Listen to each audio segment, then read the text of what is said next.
Listen, one wet inhale, a tremor of legs, and the world votes yes or no. Out here, survival starts on the first breath. Mercy is rare. The weak are edited in real time, and destinies are drafted under iron hierarchies. Some ruled by queens, hyena matriarchs at the den, insect empires in the soil.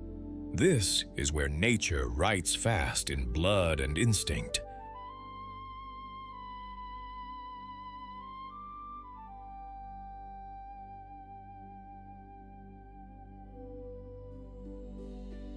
We will move through life's choke points, sun-blazed waterholes, reed-thick marshes, rookery cliffs, surf-slammed beaches, even the ice edge, places where births gather and predators converge. Lions test nurseries of antelope, crocodiles patrol the shallows, eagles watch for a stumble, orcas read a wave like a blade. Intelligence, strength. Can they outpace fate? Tell us in the comments where you are watching from and which moment hit hardest.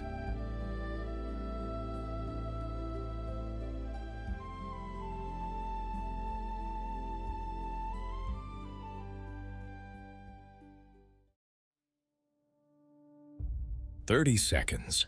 That is the window between a newborn's first wobble and a blur that rewrites the horizon.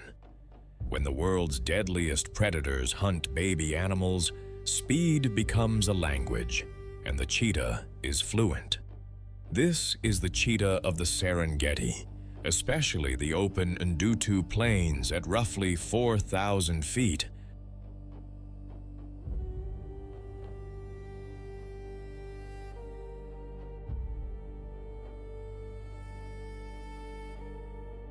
Low grass, long sight lines, and a steady supply of Thompsons and Grant's gazelles, and in calving season, blue wildebeest calves, make this the perfect stage for the planet's fastest land hunter.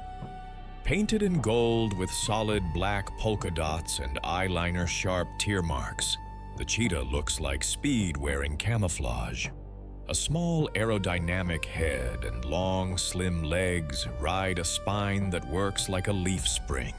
Compress, release, lengthen the stride to the edge of physics.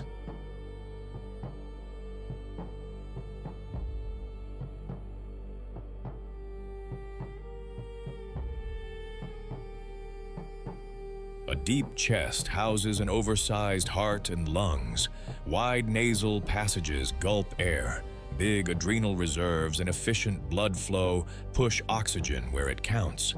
Semi-retractable claws act like track spikes, gripping dust at takeoff. Tough paw pads and long, powerful tendons store and return energy. The tail, long, muscular, banded at the tip, works as a counterweight and a mid-chase rudder, snapping the body through violent S-curves when a gazelle cuts.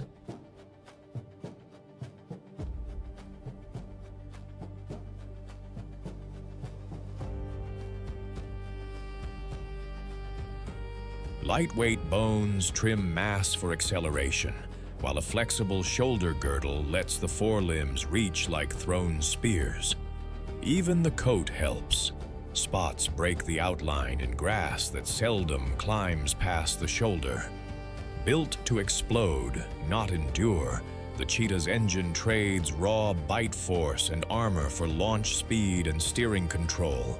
Perfect for catching small, vulnerable prey before a defense can form. Cheetahs run the day shift.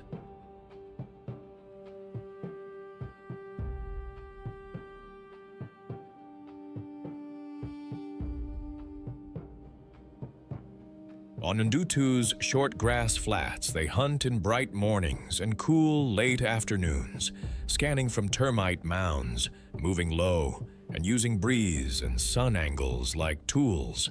Success comes from choices. Targets under 200 feet away, fawns parked in grass, yearlings that drift from the herd, any limper, lagger, or daydreamer. The stalk is a slow dissolve.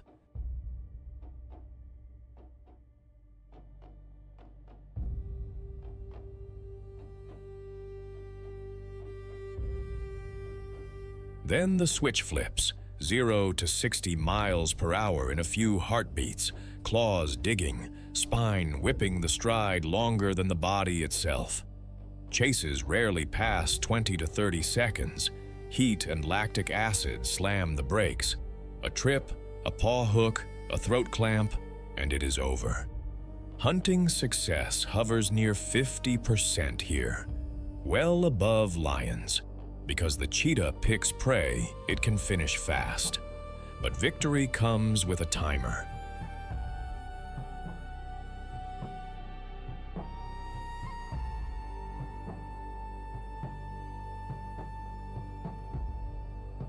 Hyenas, lions, even vultures can steal the prize, so the cat eats immediately or drags the carcass to thin cover, panting hard while its core cools.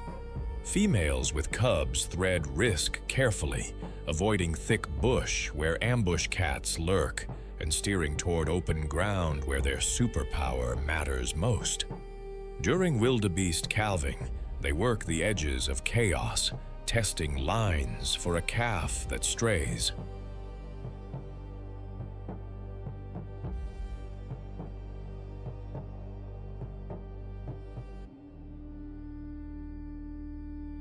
Win or lose, minutes later the plain looks the same.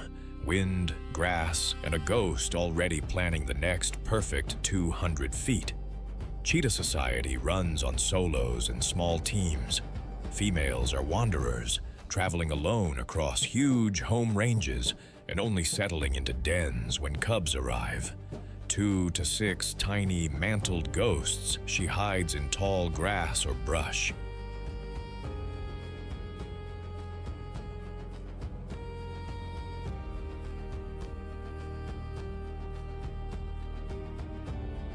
She shifts den sites every few days to stay ahead of noses and paws, nursing in short visits, grooming away scent, and keeping daytime schedules when lions and hyenas are less active.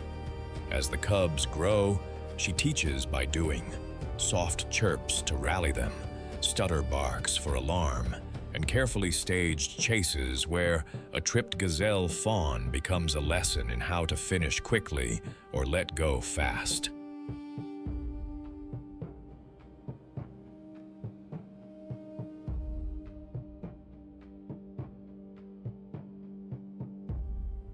Cubs shadow her for 15 to 18 months.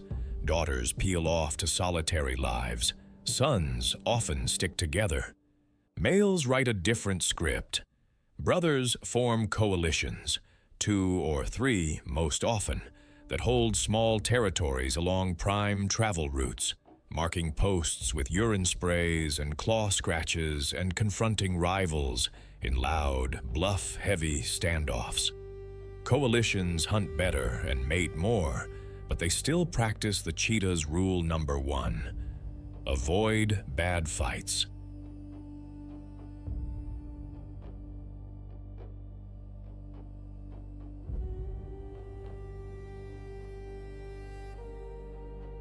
When the world's deadliest predators hunt baby animals, this cat is both hunter and haunted, taking fawns in seconds, yet losing many cubs to lions, hyenas, and eagles if vigilance slips even once. The cheetah is the Serengeti's daytime scalpel.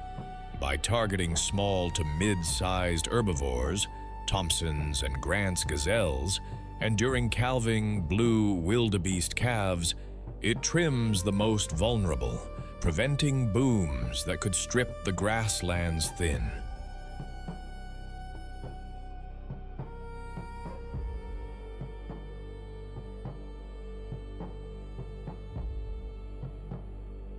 Swift kills and frequent thefts by hyenas and lions spread food to scavengers, so one chase can feed an entire neighborhood.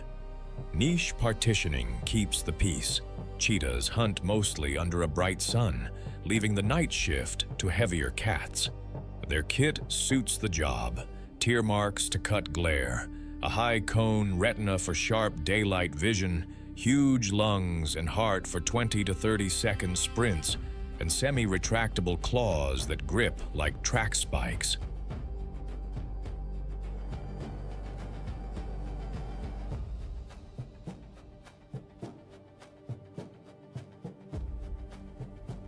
The real threats are not gazelles. They are shrinking habitat, conflict with people, and broken corridors. In East Africa, conservation focuses on keeping open country open and reducing livestock clashes through community programs and smarter grazing. A cheetah is grace under a ruthless clock, proof that perfection can be fragile and fierce at once. In a world where baby steps draw hungry eyes, this sprinter embodies calculated risk and the need to protect room to run.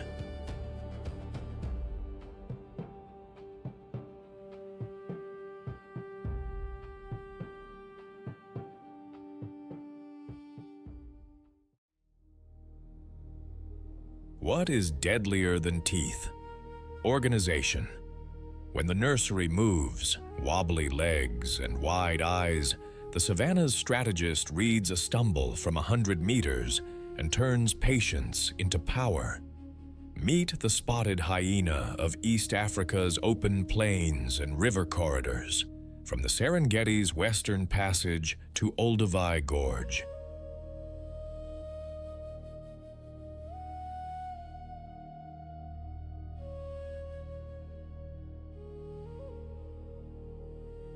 A matriarchal hunter with a sloped silhouette and an infamous laugh that is really a coded message, she rewrites what a top predator looks like, especially when the target is young, tired, or unguarded. Built like a front-loaded bulldozer, the spotted hyena wears a tawny coat freckled with chocolate spots, a thick neck, and that unmistakable downhill profile. Longer forelegs over shorter hind legs that tilt the body forward like a living battering ram.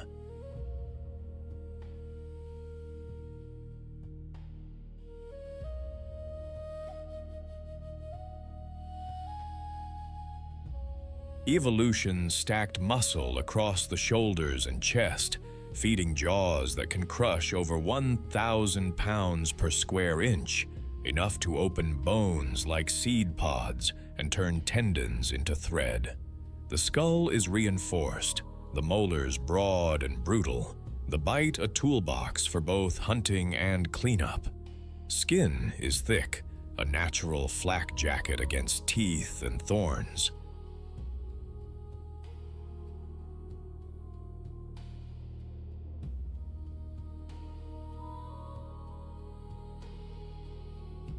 Non-retractable claws work like cleats, gripping dust and grass during punishing chases, while tough pads shrug off hot ground and jagged soil. Ears are radar dishes, night-tuned eyes harvest moonlight, a nose can read meat on the wind from miles away. Inside, chemistry completes the design. Stomach acids so fierce they dissolve hooves, cartilage, and rancid flesh that would floor other carnivores.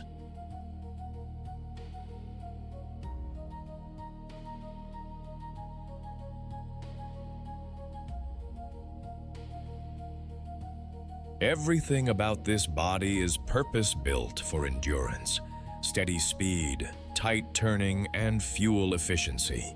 So the hunter can keep asking the same question until a calf, a weakling, or the simply unlucky gives the only answer that matters. Life starts under the earth. Hyena cubs are born with eyes open and teeth already peeking through, a head start that comes at a price. Milk is among the richest in the mammal world, but limited. In cramped tunnels, siblings may fight until only one survives.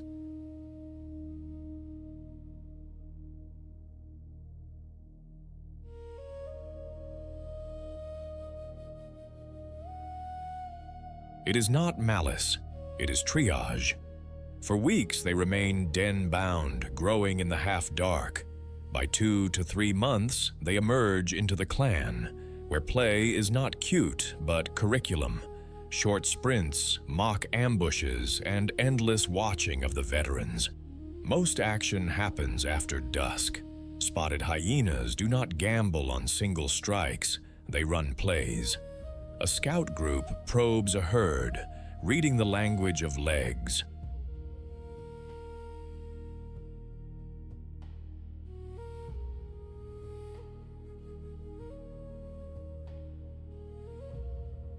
They test, feint, and look for the unsteady.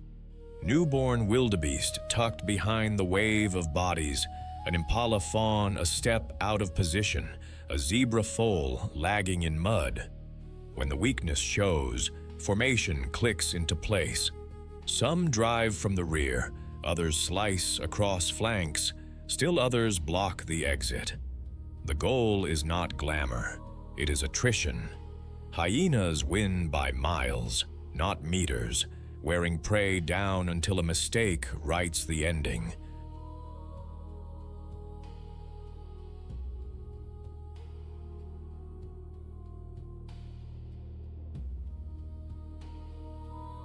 During the great crossings, they skate the river margins for the exhausted and injured.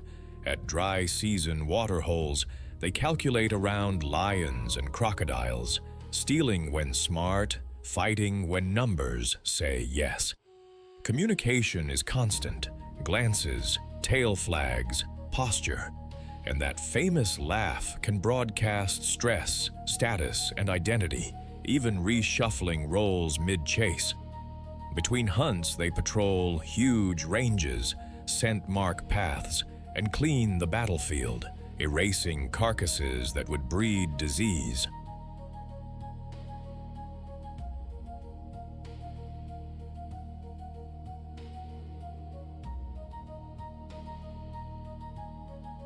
When the world's deadliest predators hunt baby animals, the hyena's edge is not cruelty. It is coordination, stamina, and knowing exactly when a wobble becomes a window. This is a monarchy, not a mob. Spotted hyena society is ruled by females, with rank inherited like a surname. At the top, a matriarch sets the tempo, who eats, who moves, who gets back up. Her daughters slot in just beneath her. Even young princesses outrank full-grown males.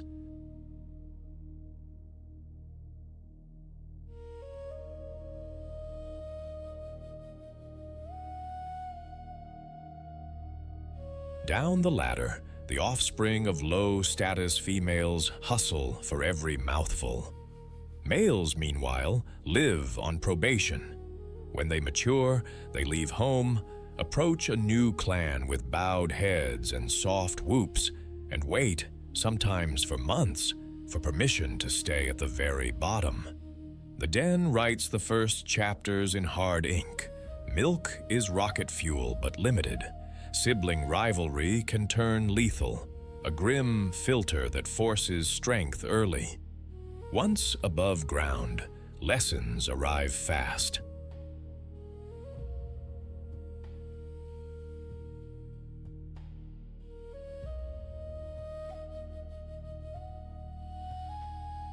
Cubs shadow seasoned hunters, play fight in sprints and ambush drills, and learn the clan's language, tail banners, ear angles, and those famous laughs and whoops that carry identities, moods, and status across miles.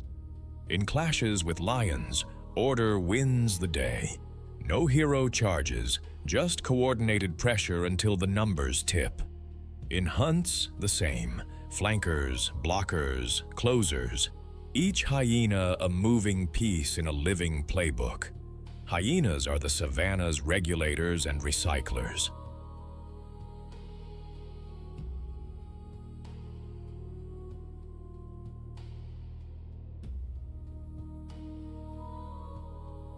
Yes, they hunt, often with success rates that embarrass big cats, and targeting newborns or weakened calves is part of how nature prunes populations, shunting energy into the food web.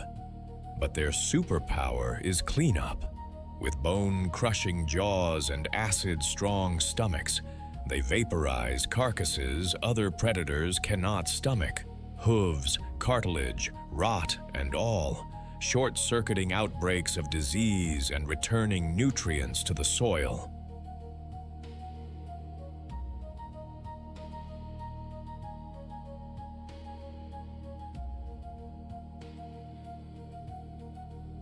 Around river crossings or drought pools, they harvest the exhausted, then erase what is left so nothing festers. Adaptations make it possible: endurance engines in front-heavy bodies, non-retractable cleat claws, night-tuned senses, and a nose that reads meat on the wind from miles away. Social algorithms do the rest. Clans of 10 to 80 coordinate to outmaneuver lions on land and dodge crocodiles at the margins.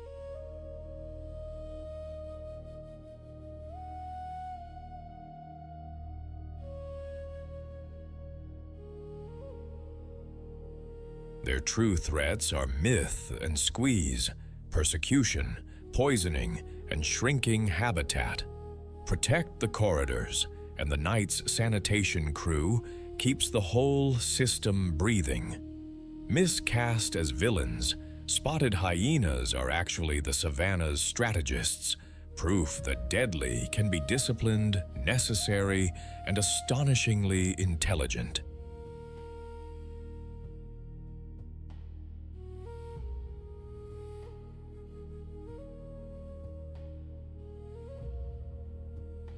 When baby animals tip the scales of life and death, they remind us that survival is a hard arithmetic, and balance depends on those brave enough to do the difficult work.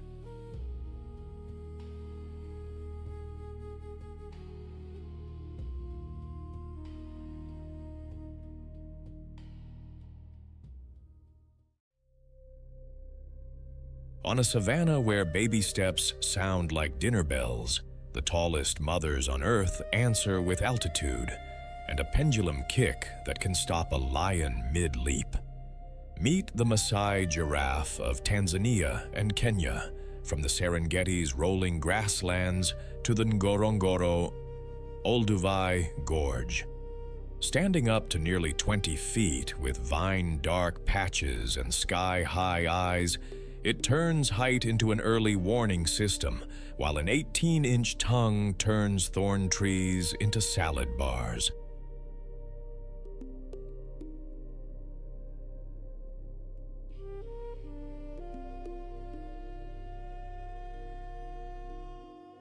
Painted in jagged leaf-shaped spots edged in cream, the Maasai giraffe looks like a sunrise broken by branches, beautiful and built for purpose.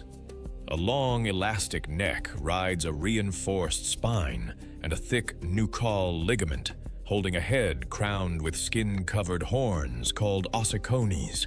Huge, velvet-rimmed eyes and sweepy lashes shield glare and thorns, while ears swivel like radar.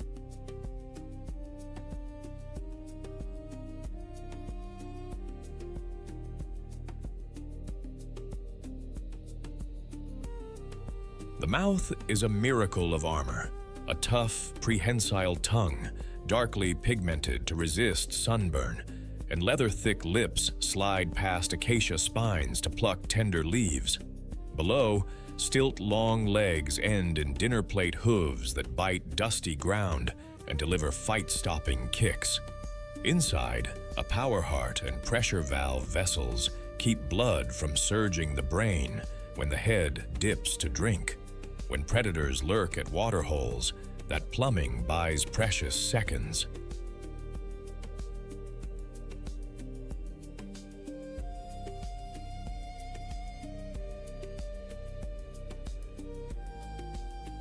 Wrinkled skin holds dust and cool moisture, and the sheer tower of body gives a panoramic view. Food above the crowd, threats spotted while they are still rumors in the grass. Daylight belongs to browsing. Maasai giraffes drift between umbrella thorn acacias, using that 18-inch tongue to snag shoots and strip 60 to 75 pounds of leaves a day. They chew, swallow, bring it back up, and chew again, the quiet rhythm of a ruminant running on tough greens.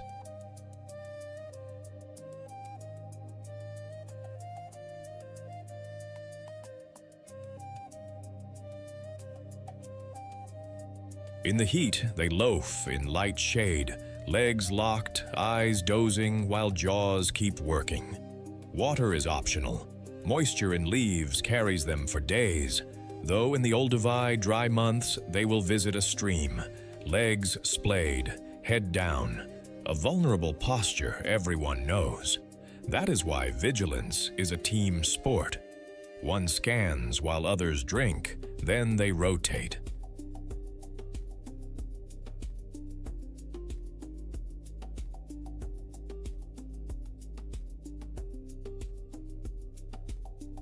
Calves are born into gravity's boot camp, dropping 6 feet, standing within an hour, running by day 2 because lions and hyenas do not grade on effort. Nursery groups form as mothers feed nearby. When a shape moves wrong, cows pivot as one, placing the youngest to the middle. If a predator tests the ring, the answer is kinetic, a forward strike like a hammer, a sideways kick that can break ribs or worse. Most hunters peel off.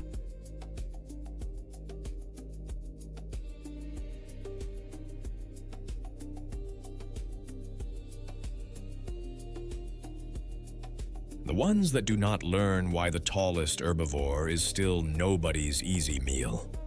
Giraffe society is fluid, more coffee shop than courthouse.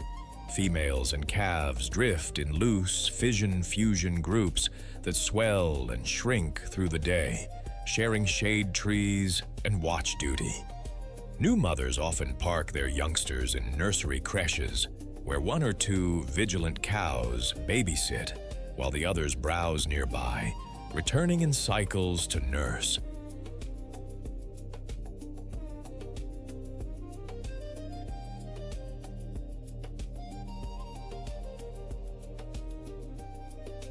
Calves learn the rules fast, stay in the lee of a mother's legs, freeze when she stiffens, run when the air changes shape. Communication is understated, tail flicks, neck angles, hoof stamps, soft snorts, and every head that lifts is a signal others read. Males operate differently. Young bulls form roaming bachelor crews, sparring in ritual necking bouts, slow swings that thud ossicone against rib to sort rank without wrecking each other.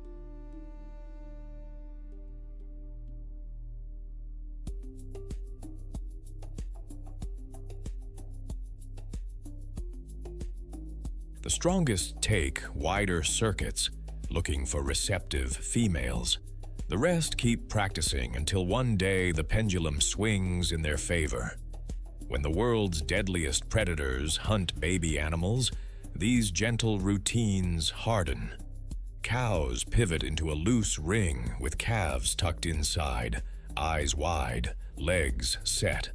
A wrong move from a lion or hyena meets a forward strike like a sledge and a sideways kick that can fold a rib cage. Bulls sometimes wade in too, necks lowered like battering rams.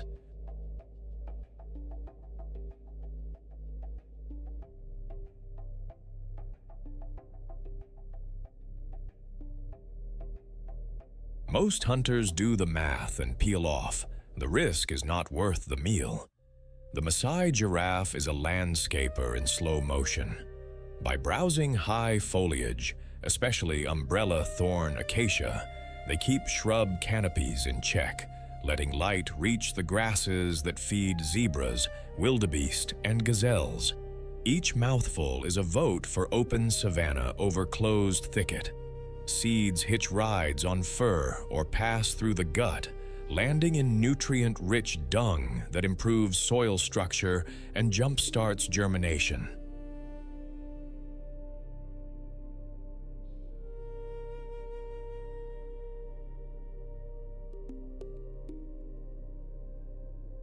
beetles, termites, and a whole micro-army follow, recycling that fertilizer back into the system. Paths worn by those long legs become safe corridors other species adopt. And because a giraffe's skyline eyes spot trouble early, nearby herds often key off their posture. The tallest mammal becomes a living watchtower for the neighborhood.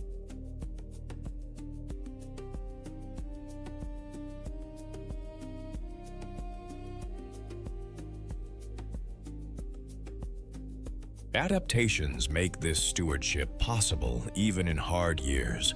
The ability to go days without drinking, extracting moisture from leaves, a tough, dark tongue and leather-thick lips to harvest thorn-guarded foods, and calm vigilance that conserves energy in heat.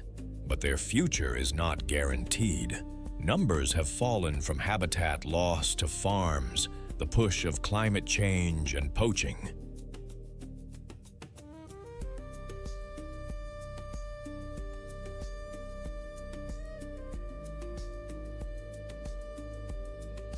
The Serengeti and Ngorongoro Olduvai landscapes remain strongholds, reminders that when we protect corridors and thorny browse, we protect a keystone grazer and the grasslands it helps hold together, tall as a story and twigs.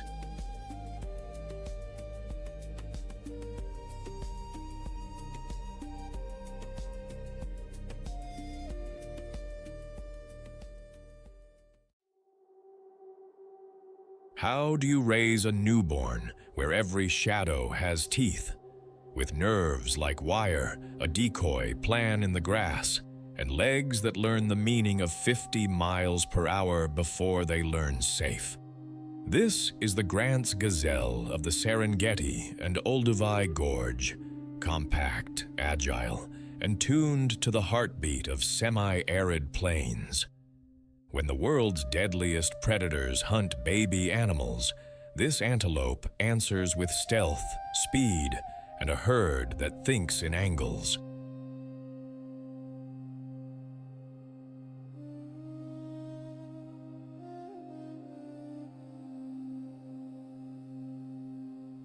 Painted in the colors of hot earth, sand to rufous on top, snow clean beneath, the Grant's gazelle looks like it was sketched by sun and wind.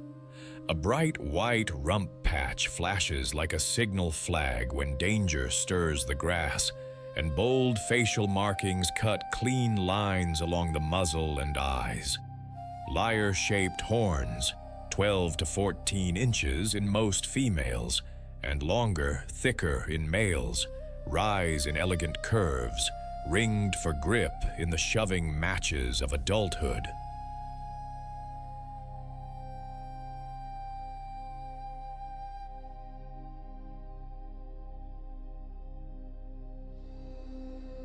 Built light, about 88 to 180 pounds, and long-limbed, it runs on springs, elastic tendons, airy bones, and a deep chest that houses the engine, heart and lungs braided for endurance. High-set eyes scan nearly 360 degrees.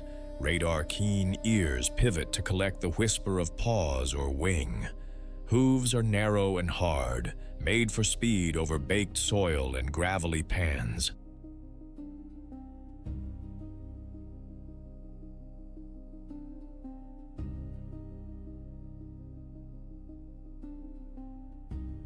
Millions of years of East African evolution shaved every gram of excess, leaving a body that wastes nothing, water recycled through efficient kidneys, heat shed by lean lines and smart timing. It is a survival kit you can see from a distance, minimalist, precise, and ready to disappear.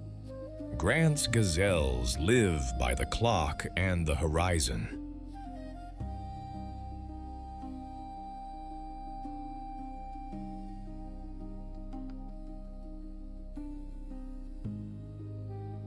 They feed in the cool bookends of the day, early morning, late evening, threading between acacia-dotted flats and valley edges, where sparse grasses and drought-hard shrubs push through dust.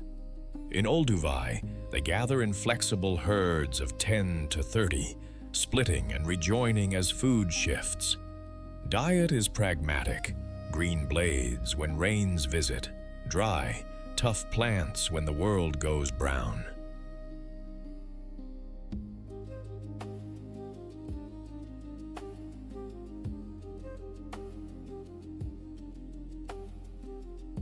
They sip water when it is there, but often drink through leaves, moisture pulled straight from food to dodge risky trips to crowded pools.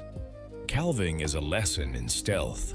A newborn lies low, motionless, scent-light, pressed into the pattern of the land, while its mother grazes at a distance, returning to nurse and clean, then melting away again so predators key on her, not the fawn. When an ambush breaks cover, cheetah, lion, hyena, the playbook flips.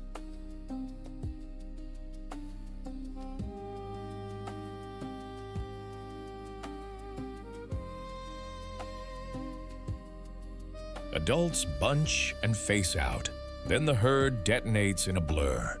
The calf runs first, escorted by adults who flank and screen, and if the chase locks on, the zigzag begins. Hard cuts that steal a hunter's footing and time. At full tilt, a Grant's gazelle can touch 50 miles per hour, hooves stitching dust, eyes cool, every stride a calculation. Most days end the same way they began, with wind, open ground, and a quiet plan to see tomorrow.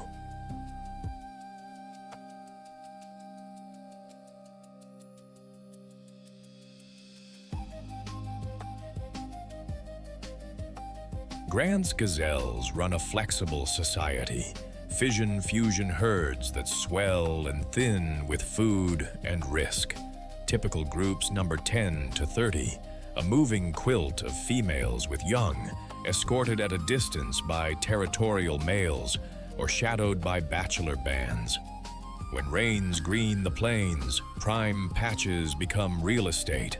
Mature males stake out territories, scent marking with preorbital glands, scraping soil, and building dung middens that say, "Occupied."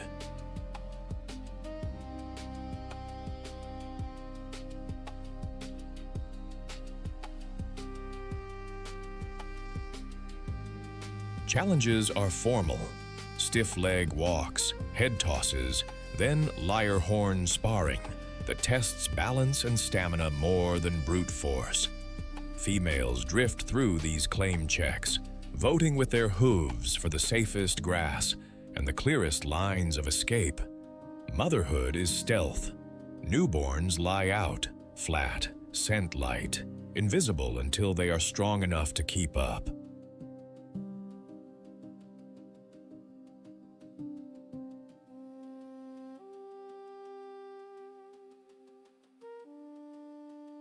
She grazes at a distance, circles back to nurse, grooms to erase odor, then melts away again so prowling hyenas and lions key on her, not the fawn. If a predator presses, adults bunch, face out, and the escort begins. Dominant male on the windward side, vigilant females flanking the calf.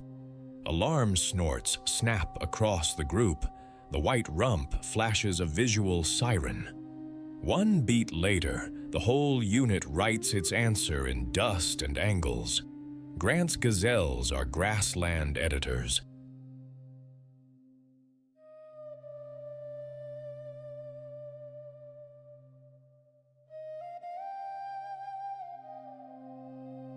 By cropping grasses and nibbling drought-tough shrubs, they keep woody plants from overrunning the plain, holding the balance between open pasture and thorny thicket. Their passage aerates soil, pellets fertilize it, seeds hitch rides or pass through to sprout in ready-made nutrient packages. Where herds linger, new growth follows. Good news for zebras, wildebeest, and the insects and birds that cascade after fresh green.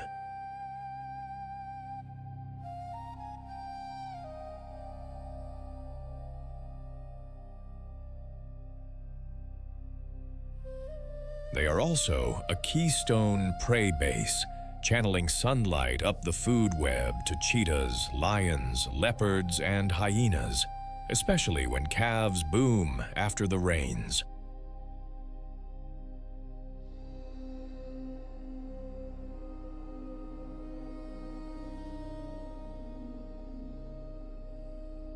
Survival here is a design problem they have solved elegantly. Water-stingy kidneys and leaf-drinking habits reduce risky trips to exposed pools. Wide-angle vision and swiveling ears pull threats from the horizon. Springy tendons and a deep chest turn air into speed. And that white rump patch plus tight herd coordination give predators more variables to juggle than they would like. The system works when space, corridors, and quiet calving ground remain.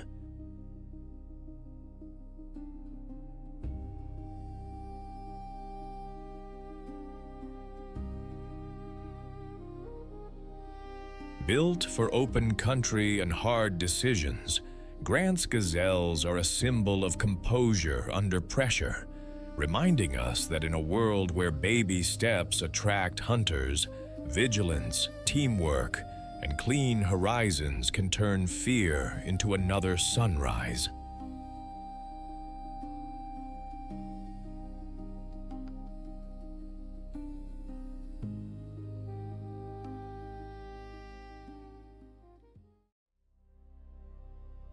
Look up.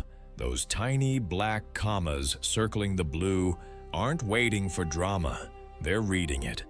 When the world's deadliest predators hunt baby animals, Ruppel's vultures ride the heat to the aftermath, turning chaos into clean lines. Meet the Ruppel's griffin vulture of the Serengeti's western corridor, shadowing the Grumeti River and the migration routes that pour calves and foals toward danger.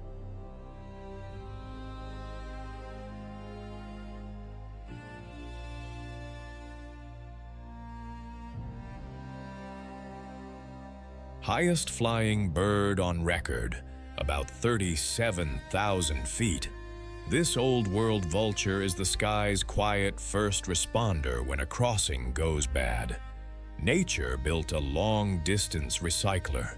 With a wingspan that can stretch to roughly 8.5 feet, Ruppel's vultures are all glide and efficiency. Broad-fingered primaries catch thermals. A deep chest houses the engines to stay aloft for hours, and a squared tail trims like a rudder.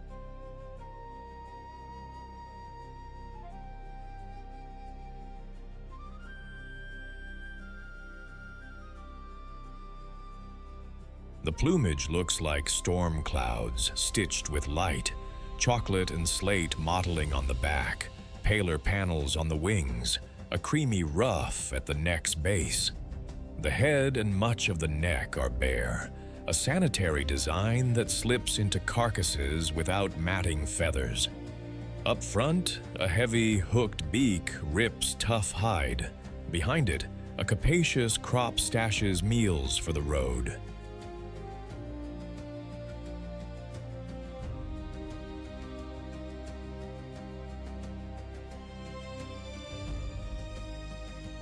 Inside is the magic. Acid-strong stomachs and ironclad immunity neutralize anthrax, botulism, and a cocktail of pathogens that would drop most animals. Their blood chemistry is tuned for the heights too. Hemoglobin with high oxygen affinity lets them skim the ceiling of Africa, where thin air grounds other birds. Feet are built for walking and bracing, not killing, because their job isn't to make the mess, it's to finish it fast. Morning is a flight plan.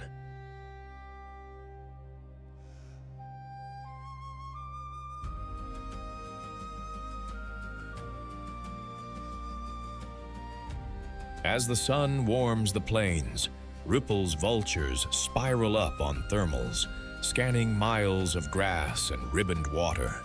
They read the Serengeti like a living map, dust plumes that mean moving herds, the circling of other vultures, the dark knot of lions or hyenas settling to feed. When a calf stumbles in the grumeti or a wildebeest drowns at a tight ford, they tilt and drop, parachuting into the scene with wings set and eyes locked.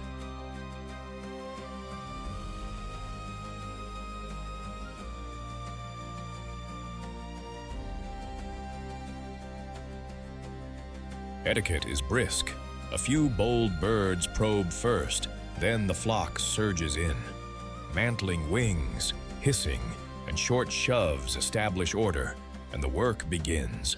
Hide opened, soft tissues cleared, bones polished. A wildebeest can vanish to the ribs in under half an hour, denying bacteria the same feast and stripping disease from the landscape.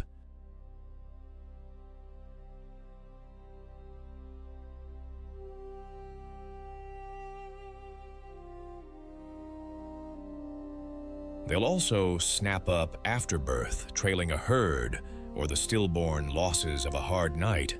Nature's sanitation crew, trailing risk at a respectful distance behind teeth. Between booms, they perch on cliffs or stout trees, preen the alkaline dust away, and share thermals like highways with white-backed and hooded vultures. Water stops are brief. Drink, bathe, lift.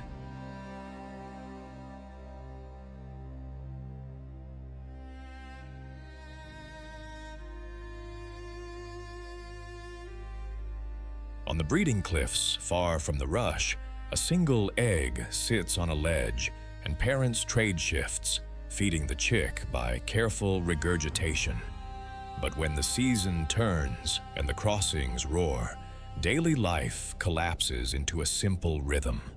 Climb, watch, descend, and erase the evidence of a harsh lesson before the next one begins. Ruppel's vultures live by two compasses: the cliff and the crowd.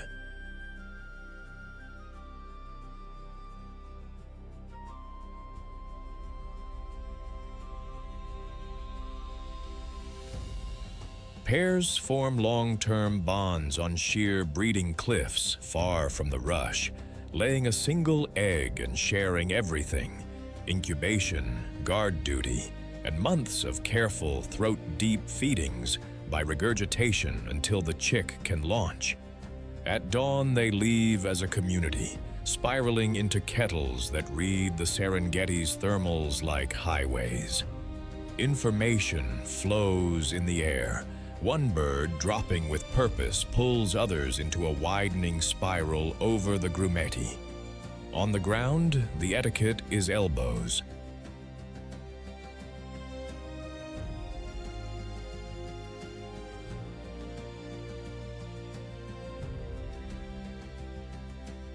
Lions and hyenas eat first, then the cleanup crew moves in, Ruppel's alongside white-backed, hooded, and sometimes a lappet-faced vulture that opens the hide. Hisses, head jerks, and wing mantling sort rank. Everyone grabs, braces, and makes room for the next bite.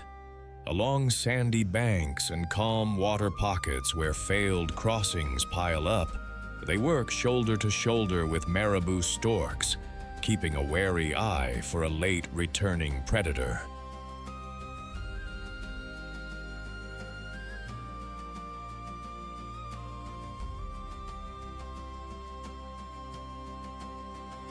It's a society stitched by trust in the spiral and discipline on the carcass. Find together, feed fast, and leave clean. They are the Serengeti's emergency crew, erasing rot before it spreads. A flock can strip a wildebeest in half an hour, removing reservoirs for anthrax, botulism, and pasteurellosis, and returning nutrients to soil and water.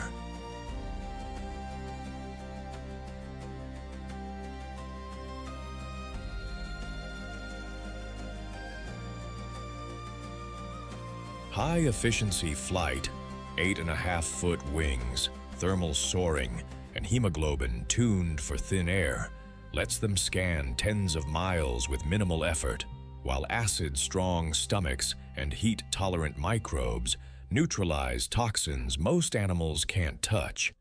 Bare heads stay sanitary inside carcasses. Powerful beaks finish what big cats leave.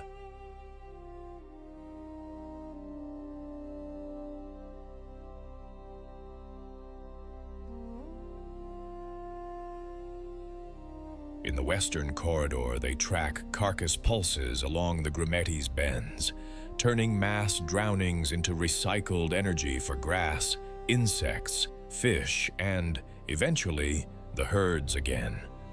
The danger isn't competition, it's us. Poisonings at baited carcasses, electrocution, disturbance on cliffs. Listed as critically endangered, they survive where anti-poison patrols, safe power lines, and community outreach keep the sky's custodians alive.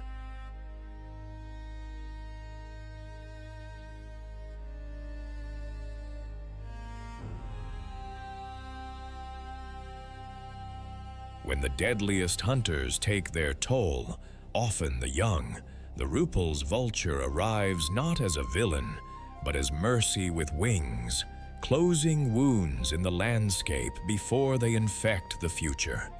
Protect the spiral above the Grumeti, and you protect the cradle below.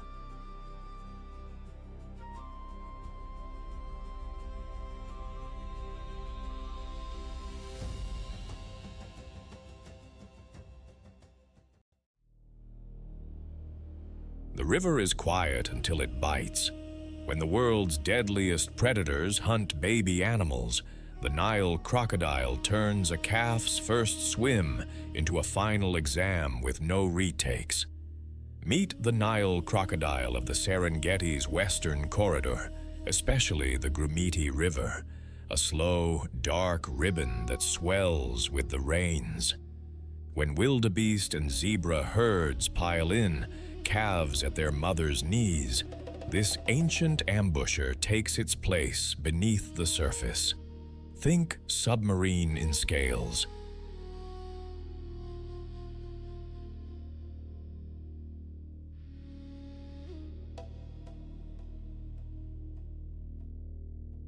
A big Nile crocodile can stretch close to 20 feet and approach a ton.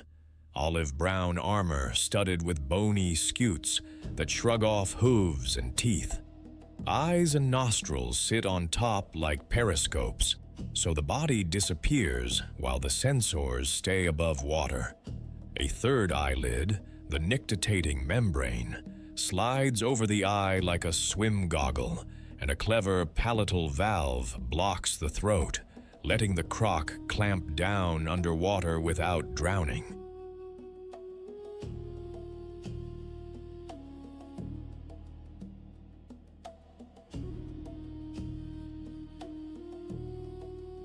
The tail is half the body and all the engine, thick muscle that launches 40 sudden yards like a torpedo. Conical, pressure-resistant teeth grip rather than slice. New ones grow as old ones break. The bite is industrial, thousands of pounds per square inch of crunch that turns bone into trivia, while death rolls twist off limbs or carve big prey into swallowable chunks.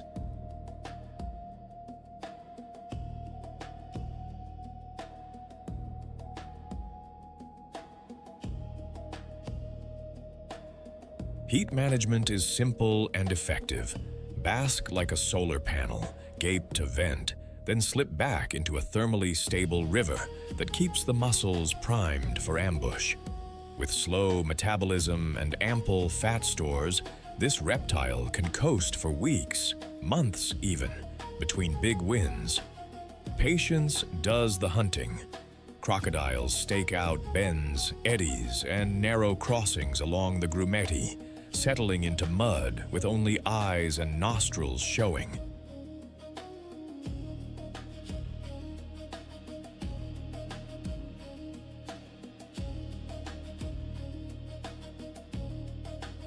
They raid the water, vibrations of hooves, the panicked rhythm of a calf, and wait for the single mistake.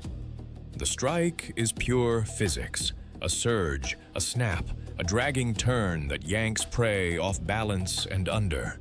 Calves and yearlings are the easiest math in a chaotic herd.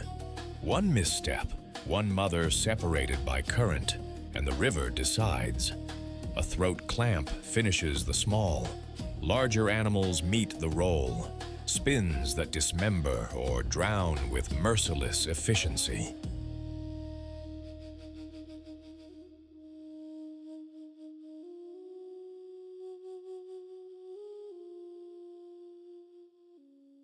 Pieces too big to swallow get wedged under logs to soften, a macabre pantry for leaner days. Outside the migration, life slows. Crocs bask to warm up, cruise at dusk for fish, terrapins, birds, and the occasional unwary antelope. They can stay submerged for long stretches, surfacing in slow motion to sip air before sinking again.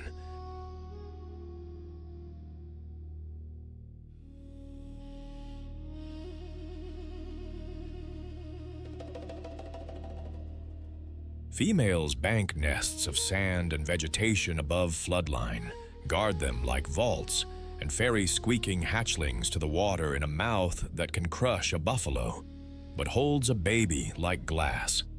When the crossings return, so does the ambush. The river looks calm. It is not. Nile crocodiles live like lone ambushers, with a crowd's patience. Along the Grumeti in the western corridor, hierarchy is simple. Size is law.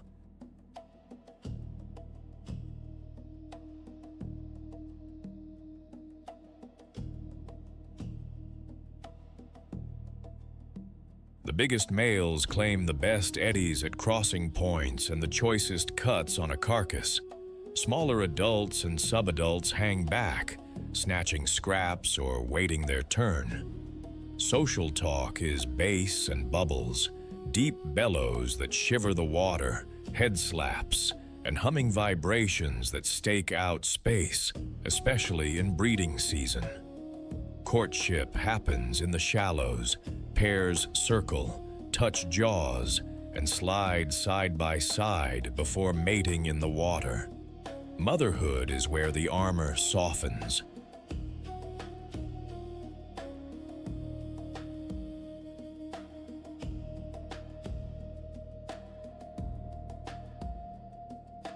Females mound sand and vegetation above the floodline, then stand watch for roughly 3 months while monitors, mongooses, and marabou test the perimeter.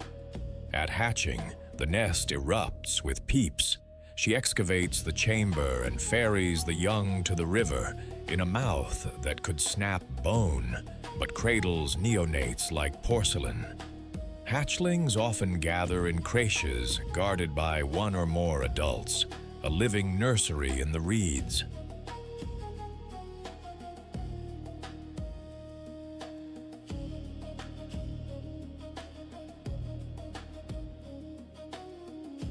At big kills, feeding looks chaotic, but follows a rough etiquette. One animal at a time, gripping and rolling until chunks tear free, then another moves in. Crocs will tolerate hippos nearby and vultures on the banks, but respect is conditional. A tail flick or a sudden lunge redraws boundaries fast. And when the migration funnels calves to the water's edge, these reptiles share only one relationship with the herds: predator and passage.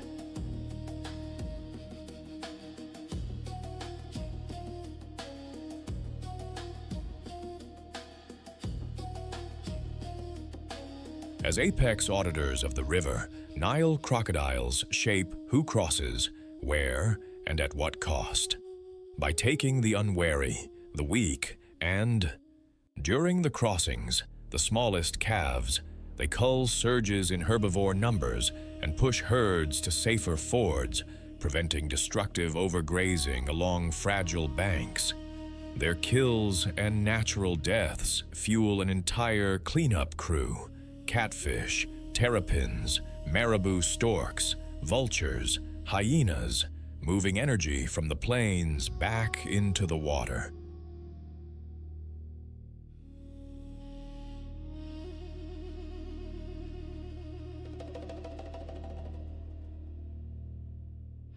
The Croc's toolkit makes it inevitable. Armor of bony scutes, a palatal valve that lets it clamp prey underwater, a nictitating membrane for clear vision in the strike, and one of the strongest recorded bite forces on Earth. A slow metabolism and stable river temperatures let it wait weeks or months between meals, spending energy only when payoff is likely.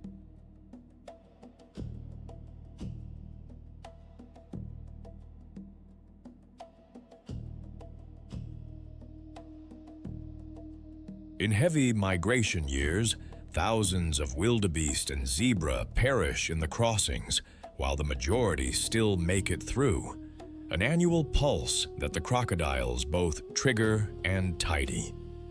Threats come mostly from us: nets, water diversion, and conflict. Keep the river whole, and the balance holds. Ancient patience meets newborn urgency at the river's lip, and the Nile crocodile is the law in that thin, dark line.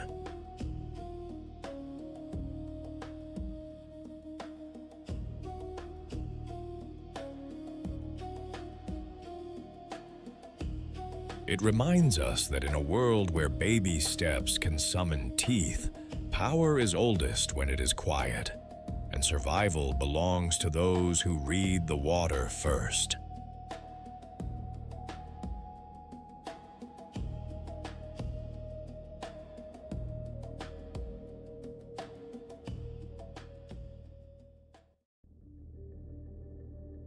The dry season squeezes the plains thin, and every newborn heartbeat sounds loud in the grass.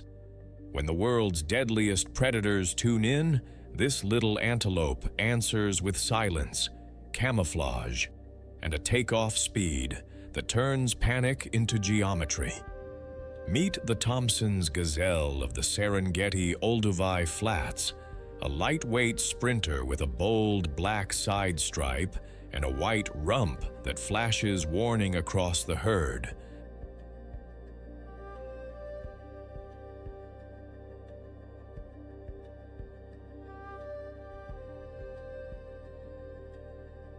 One of the fastest hoofed mammals on Earth, it survives where lions, hyenas, and cheetahs hunt the young first. Drawn in the colors of heat, the Thompson's gazelle wears a tan to rufous coat over a clean white belly, split by that signature charcoal stripe.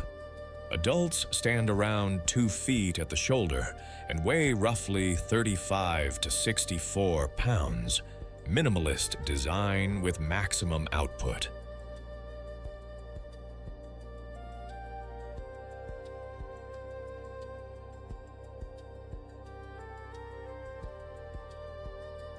Both sexes carry ringed, lyre-curved horns, thicker and longer in males for ritual duels and last-ditch defense.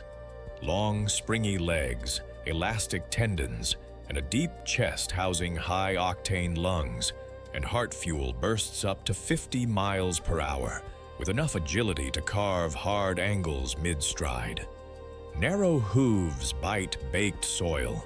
Big, dark eyes and swiveling ears scan nearly 360 degrees, turning the horizon into a live radar.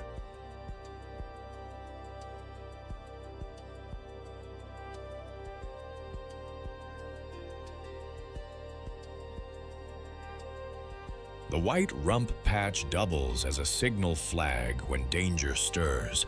Skin and build shed heat quickly, and efficient kidneys plus a talent for pulling moisture from plants cut trips to risky water holes. Fawns come camouflaged, pale, with soft-edged markings, and vanish into the grass by going perfectly still, a disappearing act sculpted by generations of close calls. Life is scheduled around cool light.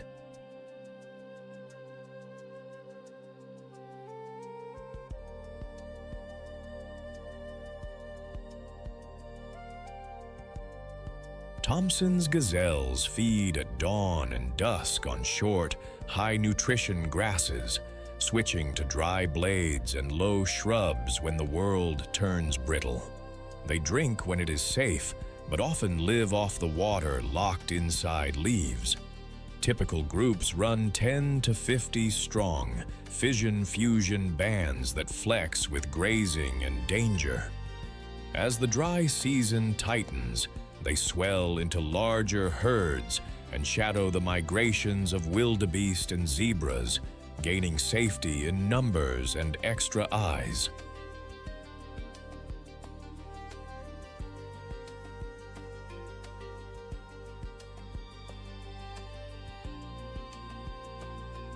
Vigilance is shared labor. Heads rotate, tails flick, and a single snort can flip the whole unit from calm to kinetic. Calving is stealth.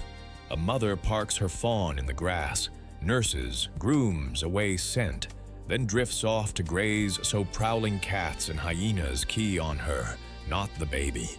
If a hunter breaks cover, the playbook opens. Rump patches flash, adults bunch, and then the sky fills with dust as the herd detonates.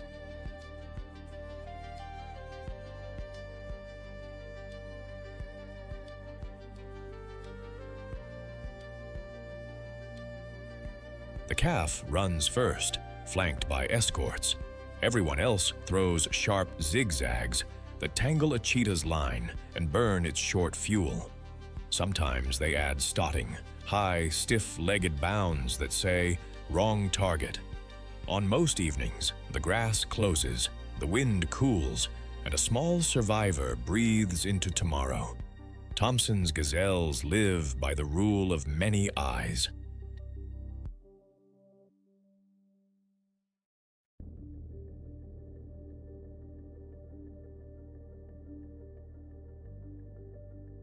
Most days, they travel in small, flexible bands of 10 to 50, breaking and rejoining as grass thins, then swelling into larger herds when breeding season hits or the dry months squeeze the plains. When the land gets brittle, they shadow wildebeest and zebras, safety in numbers, and a moving wall of watchfulness. Vigilance is shared labor. Heads lift in sequence, ears swivel, and one sharp snort can flip a whole field from calm to coordinated flight.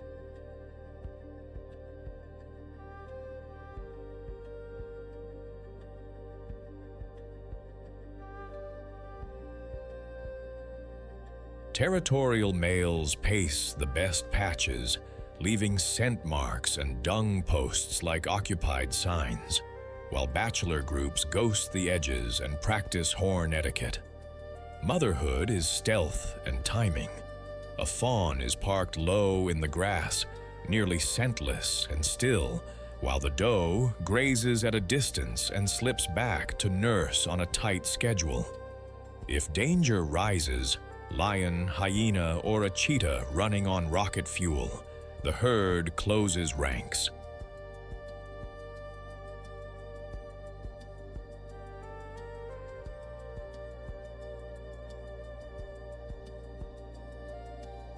Adults bunch and face out, rump patches flash, and the escort forms around the youngster.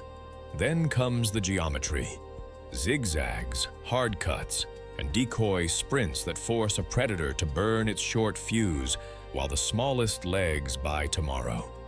In the Serengeti web, Thomsons are both gardeners and currency. By clipping short, high-nutrition grasses and turning to dry blades and low shrubs when times are lean, they prevent bush from choking the plain and make room for fresh growth.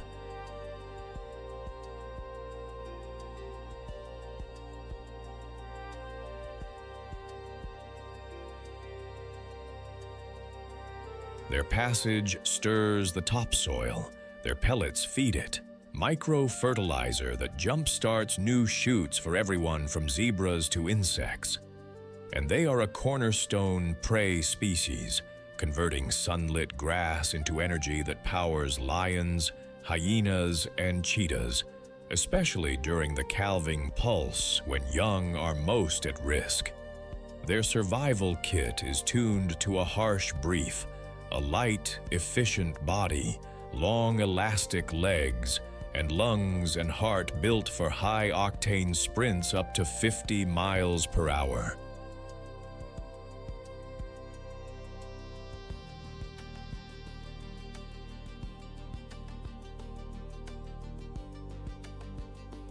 They sip water straight from plants to avoid risky water holes, and they trust a two-part defense: camouflage for the fawns, vigilance and coordinated movement for the herd. Even their famous zigzag is an adaptation, a stamina play that turns a faster hunter's straight line into a losing equation.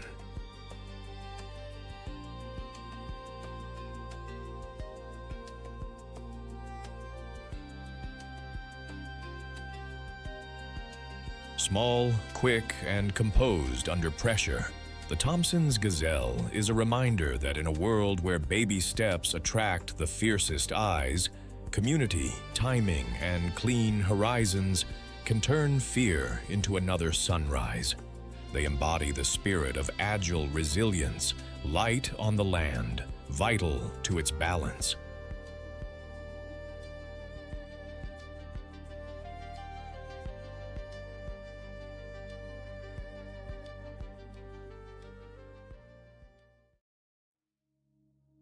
At first light, the lake blushes, and then it moves. In a world where the deadliest hunters stalk baby steps, these birds build their nursery inside a moat of chemistry no paw wants to cross. Meet the lesser flamingo of East Africa's soda lakes, Ndutu and Masek on the Serengeti's fringe, with mighty Lake Natron as the great nursery when conditions align. They travel hundreds of miles to find alkaline shallows where food blooms pink and predators hesitate.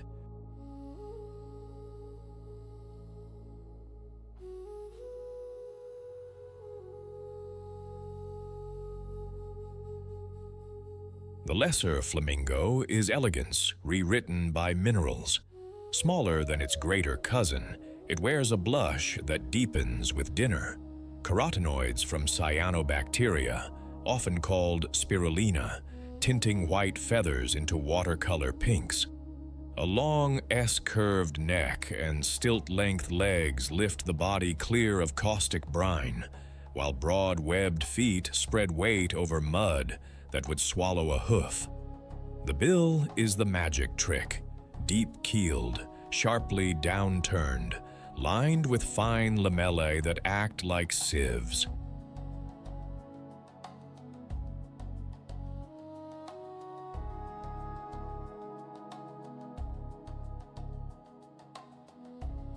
They feed upside down, sweeping the water while a piston-like tongue pumps, filtering microscopic algae and bacteria from the brine.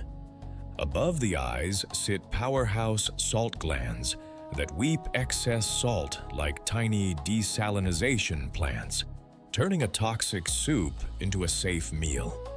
Tough, alkali-resistant skin armors the legs and feet. A pale mask and dark bill tip finish the look.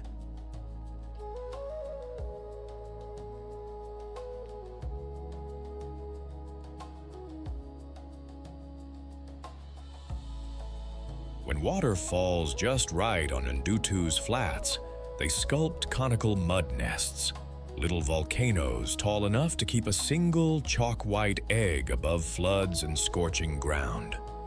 Open water, long sightlines, and chemistry are their camouflage. Where a lion's paw would burn and crack, a flamingo simply wades on. Dawn is choreography.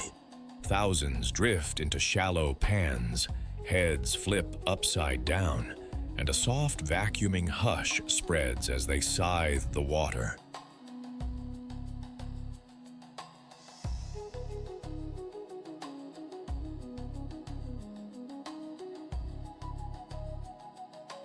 Lesser flamingos are masters of synchronization, traveling in huge flocks, calling and mirroring body language to keep cohesion in a world of shifting shorelines. Courtship is a chorus line, mass marching, head flagging, and wing salutes that flash jet-black flight feathers against pink bodies, forging pairs before nest building begins. On Ndutu's soda edges, and more reliably, at Lake Natron, pairs stack damp mud into castles no jackal can reach unless the lake pulls back.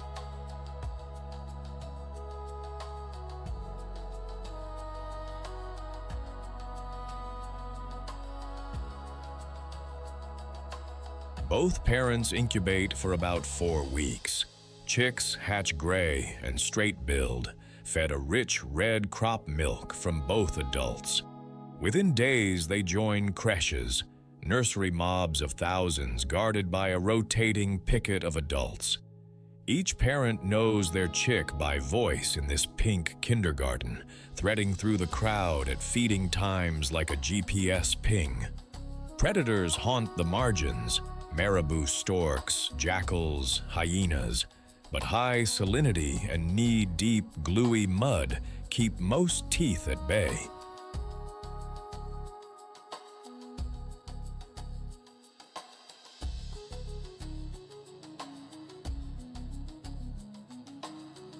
If water levels crash and the moat fails, colonies can fall, so flamingos read rainfall like scripture and shift lakes when needed.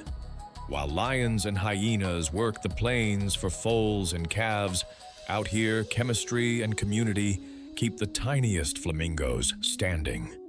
A flamingo colony is a pink parliament that votes with feet, voices, and perfect timing. Lesser flamingos travel in vast flocks, then tighten into dense breeding colonies when alkaline shorelines and water depth hit the magic mark.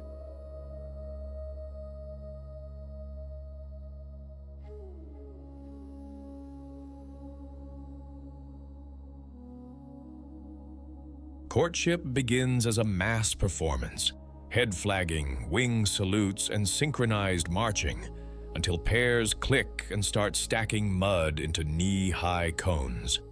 One egg, 2 attentive parents. They swap incubation shifts, rotating to keep the shell shaded from searing sun and safe from sudden floods.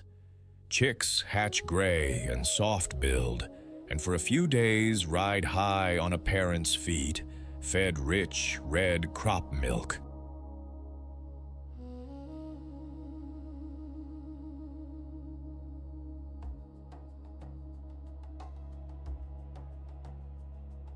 Then the nursery goes supersized. Creches of thousands waddle under the guard of rotating adults, while moms and dads find their own chick by voice in a crowd that looks identical to everyone else.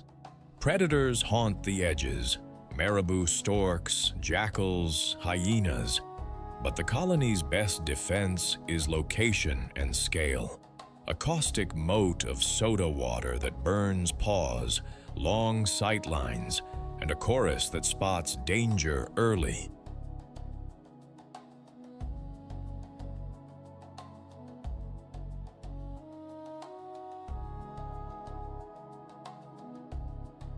If the lake draws down and the moat fails, losses can be brutal. So flamingos read rainfall like scripture and shift en masse to safer pans, Ndutu, Masek, or the great fortress of Lake Natron, because in a world where the deadliest hunters target baby animals, the first rule is keep the nursery hard to reach.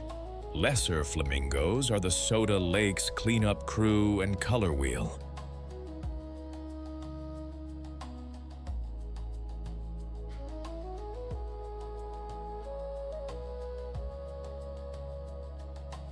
By filtering billions of cyanobacteria and microalgae with a specialized upside-down sieve bill, they control blooms that would otherwise choke shallow waters, holding eutrophication at bay.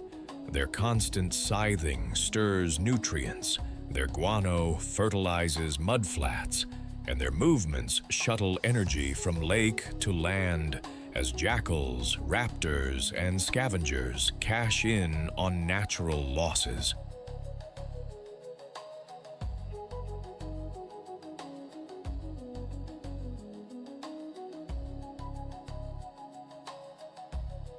Evolution tuned them for this tough niche. Salt glands above the eyes weep brine like tiny desalinizers. Alkali-tough skin on legs and feet shrugs off caustic water. Long legs and webbed feet spread weight over gluey mud, and those conical mud nests lift eggs above heat and splash. Flocks roam hundreds of miles to track mineral chemistry and water levels, choosing lakes, Ndutu, Masek, Natron, where predators hesitate and food blooms.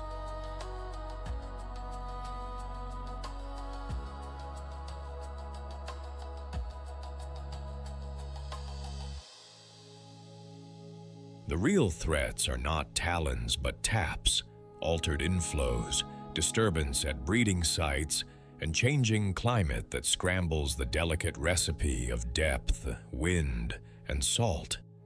In a land where hungry eyes search for the smallest and weakest, flamingos answer with chemistry, choreography, and courage. Pink citizens building floating cities so their chicks can stand. They are a reminder that when we protect the water's balance, beauty survives the teeth at the edge.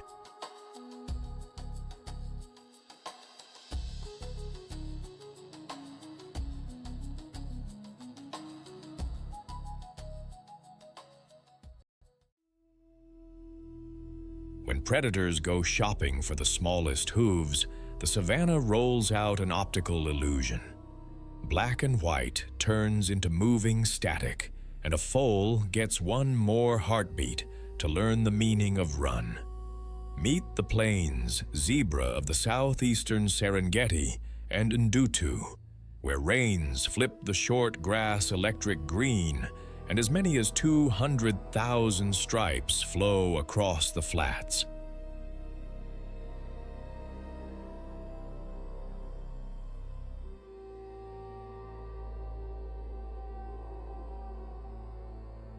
In a world where lions, hyenas, and cheetahs target baby animals first, this grazer survives with motion dazzle, tight teamwork, and a very serious kick. The plains zebra is a study in high-contrast engineering. Each coat is a custom barcode, bold black and bright white bands that blur together when the herd moves, scrambling a predator's depth perception at the exact moment it needs a clean line to a foal.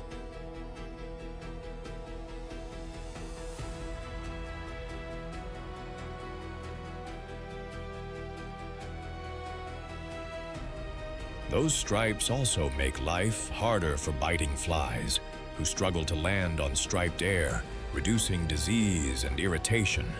An upright, bristly mane runs from poll to withers like a ridge of caution tape, while a thick neck and deep chest power steady ground-eating strides.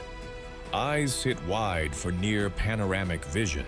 Big, swiveling ears catch the faintest rustle of grass cut by paw. The muzzle is built like a precision mower. Broad incisors nip the upper layers of tough, silica-rich grass.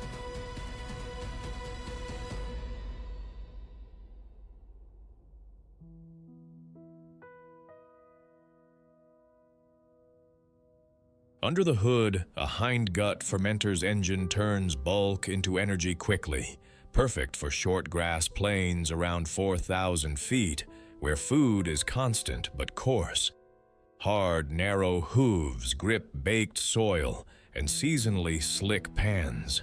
Tendons load like springs for rapid launches. At a sprint, 40 miles per hour is on the menu. Faster is not always necessary when confusion travels with you.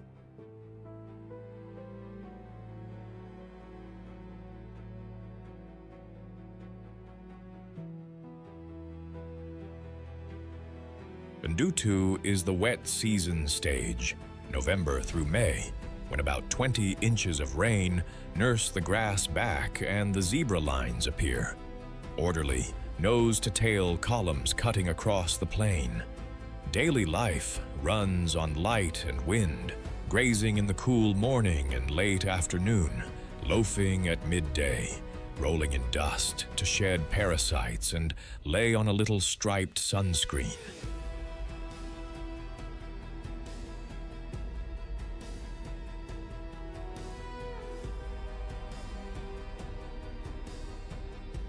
Socially, zebras keep it simple and effective. Small harems led by a dominant stallion with several mares and their foals, fusing into larger bands when the grass is rich or danger rises. Unlike the wildebeest next door, breeding is not crammed into a single window. Mares can conceive year-round. After 12 to 13 months, one foal arrives, stands within hours, and slots into the group before a hunter can memorize its outline.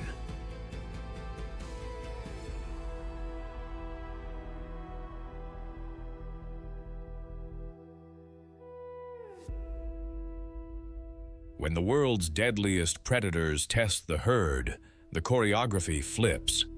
Adults scatter in jagged bursts to scramble a stalker's focus, then wheel into an outer ring with foals at the center.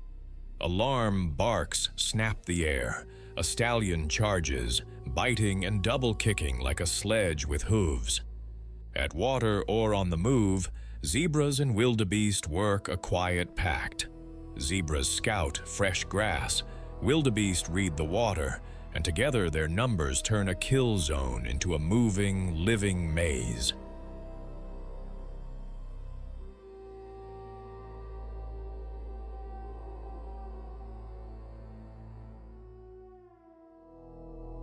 Plains zebras keep family simple and tight, a dominant stallion, several mares, and their foals moving as one striped thought.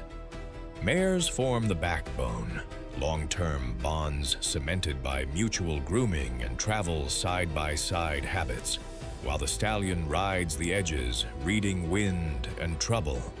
Bachelor males trail the margins, testing with squeals and short, hornless shoves. Every so often a mare transfers, but most days the harem holds. Voices matter here.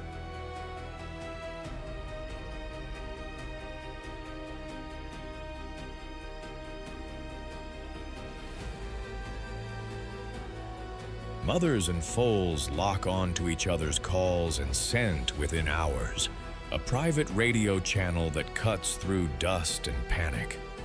When the world's deadliest predators hunt baby animals, these quiet rituals harden into choreography. If lions push, the unit scatters to scramble targeting, then reforms with adults on the rim and foals tight in the middle.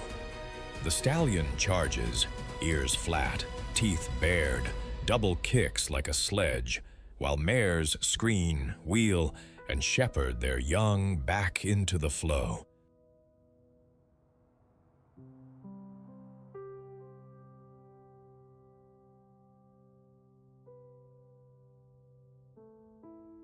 In peak wet season months, many harems fuse into large orderly bands.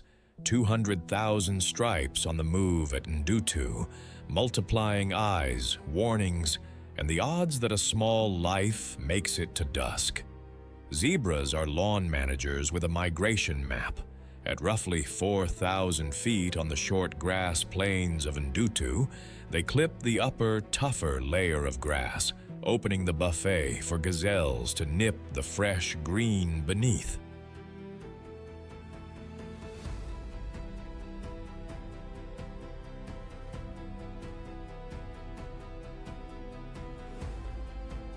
Continuous grazing prevents woody takeover. Pathways beaten by hooves guide mixed herds. Dung jumpstarts soil, fueling insects and the birds that follow.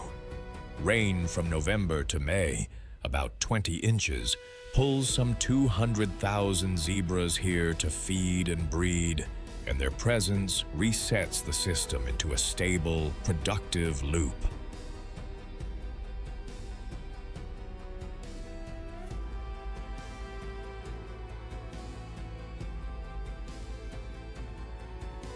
Adaptations make the machine hum. A hindgut fermenter's engine to process coarse forage fast. Stripes that dazzle predators in motion and confound biting flies. Speed up to 40 miles per hour, and group tactics that turn a clean chase into static. In mixed companies, zebras often lead to new grass, while wildebeest read the water. Division of labor that keeps both armies moving and the grasslands breathing.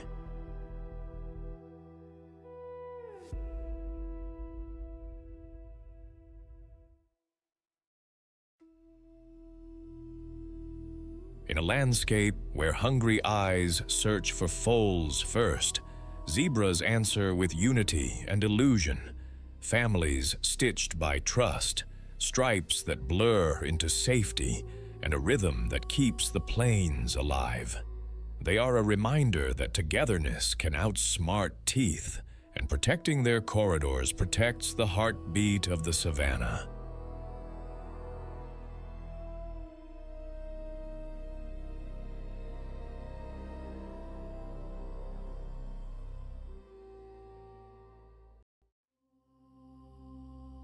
A newborn foal wobbles, and the grass holds its breath. Then a roar rolls 5 miles across the Serengeti, an announcement that in a world where the deadliest hunters target baby steps first, the lion is on shift. Meet Panthera leo of the southeastern Serengeti and the open Ndutu plains. Short grass, scattered bush, and horizons that carry both warning and opportunity.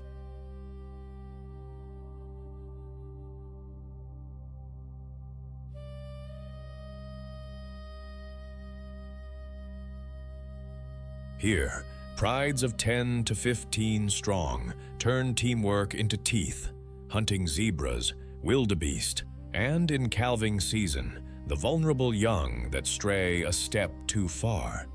The Serengeti lion is muscle carved for impact. Males tip the scale at roughly 280 to 420 pounds, body length up to 8 feet, their manes a storm cloud ruff that broadcasts age, health, and heat tolerance to rivals and mates.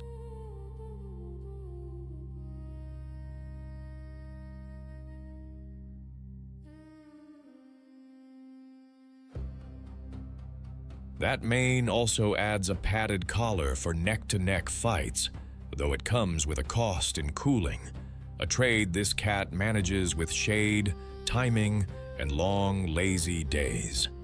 Females wear no mane. They are sleeker, built for acceleration and close quarters grappling.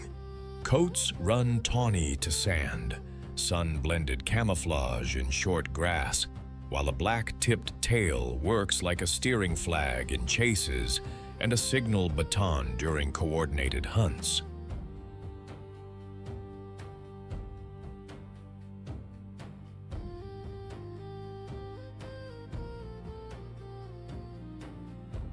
Paws are broad and padded for silent approach. Retractable claws stay razor sharp for the moment they need to hook a hawk or pin a shoulder. A heavy forequarter, reinforced by massive shoulder blades and forelimb muscles, delivers the tackle. A skull packed with jaw power and canines finishes the hold. Inside, a big heart and efficient lungs feed bursts of anaerobic power.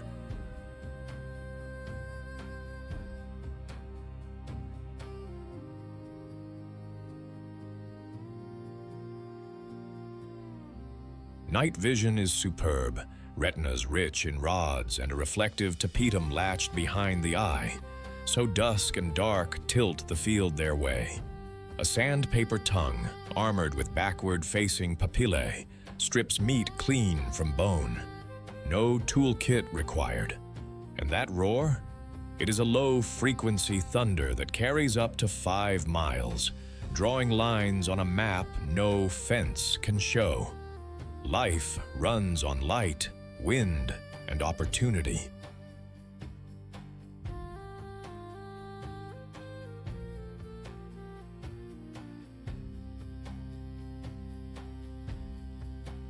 Lions rest through the heat, sprawled in shade, trading slow blinks and soft grunts, then spark to life in the cool of evening and pre-dawn. Hunts begin with silence and angles. Females spread in a crescent, using Ndutu's ankle-high grass and the wind to erase their scent. One or two drift wide to flank. Another freezes ahead as the ambush post. When zebras or wildebeest edge within range, the trap snaps. A burst, a tackle, a throat clamp.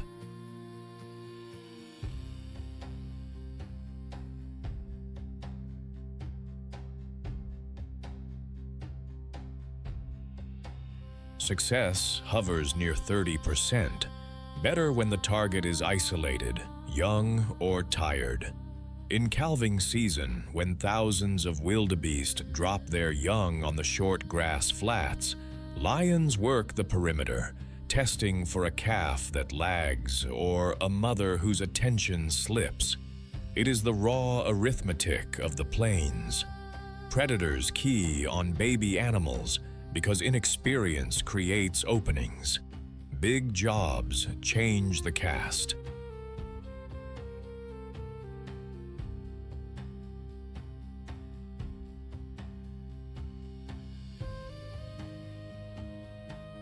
When buffalo or a full-grown zebra is on the menu, males often charge in, extra weight turning maybe into a meal.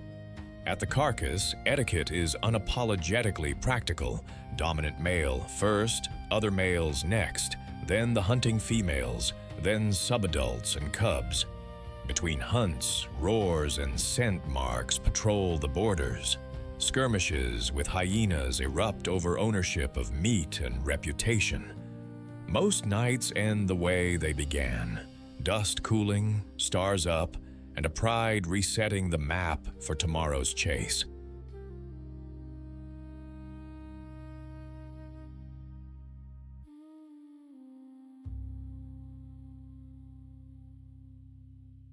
A lion pride is family with teeth. On the southeastern Serengeti and the Ndutu Flats, a typical pride runs 10 to 15 strong, sometimes swelling to 20 or more, built around related females and their cubs, with 1 or 2 dominant males, often a coalition of brothers holding the deed. Females are the backbone, sisters, mothers, aunts who share hunts, babysit, and even nurse one another's cubs in creches.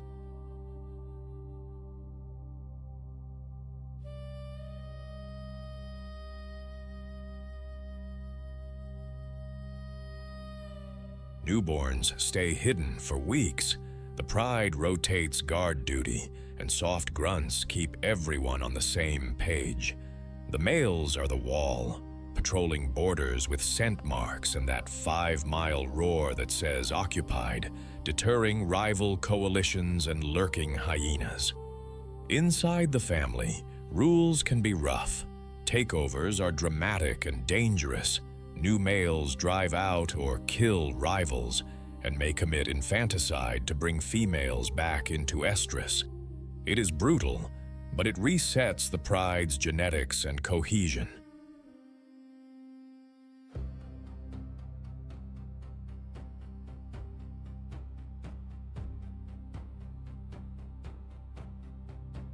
Hunts are choreographed by the lionesses.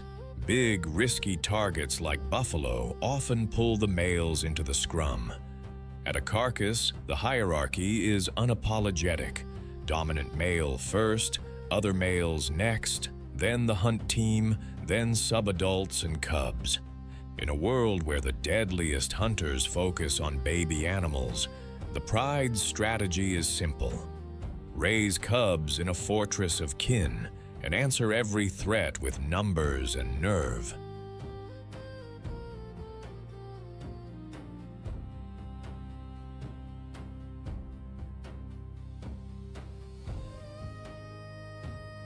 Lions are the Serengeti's apex auditors, keeping zebra, wildebeest, and buffalo honest and shaping when, where, and how long herds graze. By culling the weak, the sick, and, in calving season, the unguarded young, they prevent booms that would overstrip grasslands, and their leftovers fuel a scavenger economy, from hyenas to vultures. Competition with hyenas, stealing and defending kills, spreads calories wider, faster.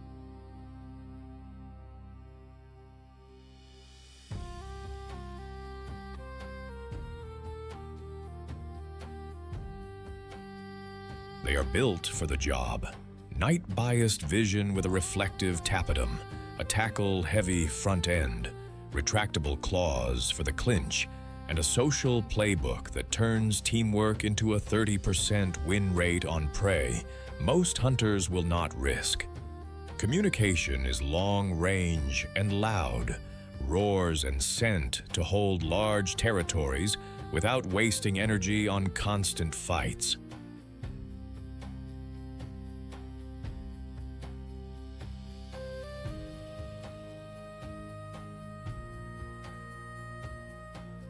Around Ndutu, protections and corridor management have helped numbers rebound, but threats persist. Snares, retaliation near livestock, and habitat squeeze. Keep space connected, and the balance holds. The lion is a symbol of strength and balance, tender with its own, ruthless when the moment demands. In a land where baby steps draw the fiercest eyes, a pride reminds us that family, courage, and guarded horizons keep the wild and its future alive.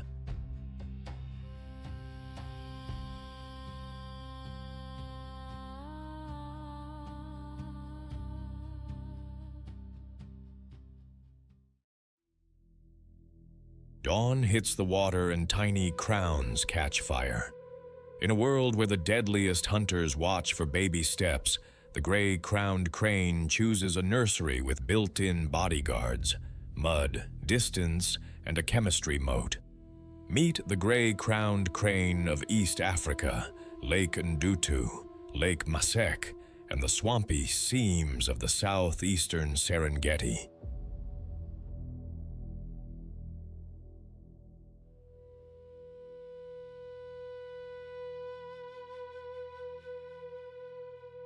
Also called the crowned crane, or African crane, it is a symbol of grace welded to grit, thriving where shallow water, thick grass, and rich mud turn survival into an elegant dance. Stand eye to eye with royalty. About 3 feet tall and 7 to 8 pounds, the gray-crowned crane wears a sunburst diadem of stiff golden feathers that looks delicate but shrugs off rain and wind.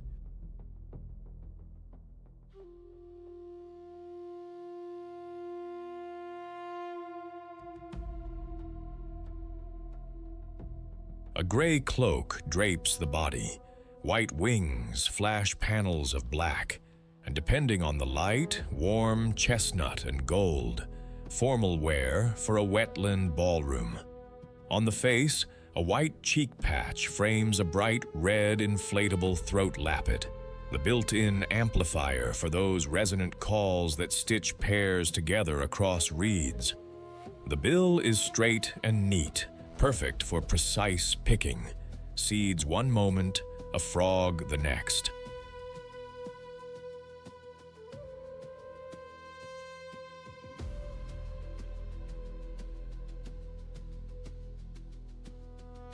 Evolution gave this crane a trick most of its cousins lack: a long hind toe that wraps branches, letting it perch in trees.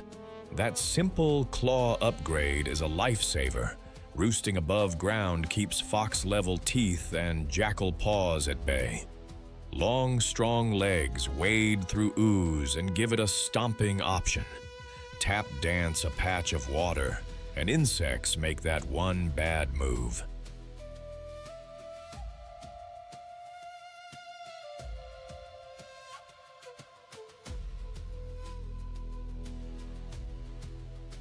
Broad wings, up to 6.5 feet across, lift the bird clean over flood and grass, while keen eyesight and a high head keep a constant scan running. Nesting mounds, elevated piles of reeds and aquatic plants, turn soggy risk into climate control, raising eggs above flash floods and sun-baked mud. It is beauty painted by function. Every feather and toe speaks wetlands fluently. Morning on Ndutu is a duet.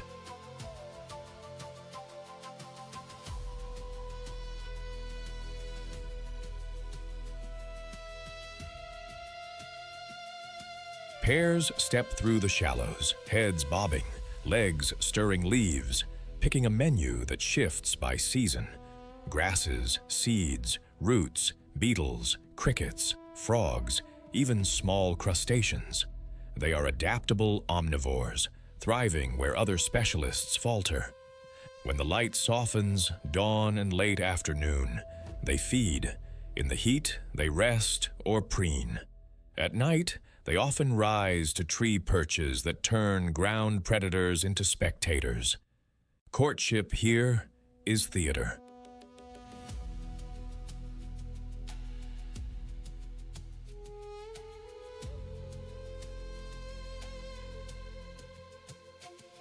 The crane's famous dance, head flagging, bows, leaps, and wide wing salutes, plays like joy and functions like glue, tuning a pair for the season ahead. Those resonant calls, sometimes in near unison, carry across reeds like a living metronome. Once bonded, cranes pick shallow water or swamp to build a nest, stacking reeds into a high, buoyant mound. 2 to 5 eggs is typical. Both parents incubate, trading shifts to balance sun and storm.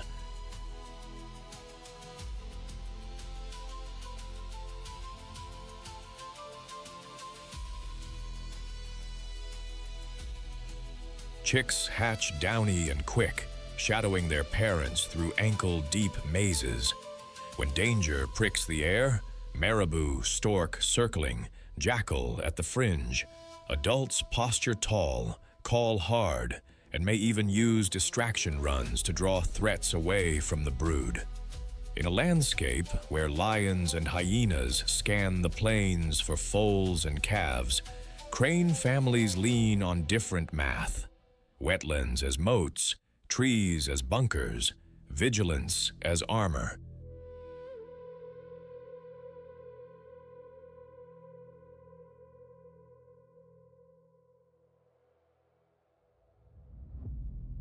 The Serengeti's bird corridor funnels more than 450 species through these waters. Crowned cranes fit the traffic with easy grace. They will gather loosely where food is rich, then defend space when nesting begins. Day by day, step by careful step, they turn shallow lakes into safe classrooms, teaching their young to forage, to listen, and to read the wind before the teeth do. Gray-crowned cranes build their lives in pairs, vows written in water and wind.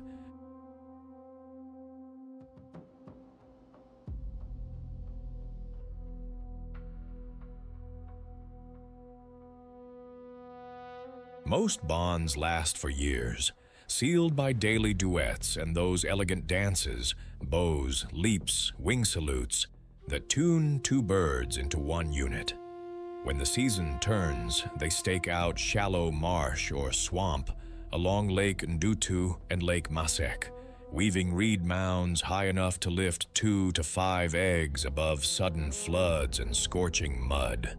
Both parents share everything: incubation shifts, predator watch, and the careful shepherding of downy, precocial chicks that can follow within hours.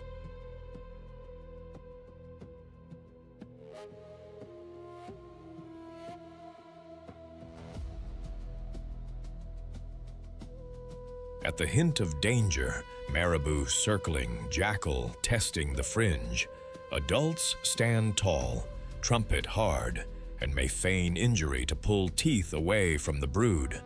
Nights often end in trees, a privilege granted by that crane-only hind toe, where fox-level threats become stories told from above.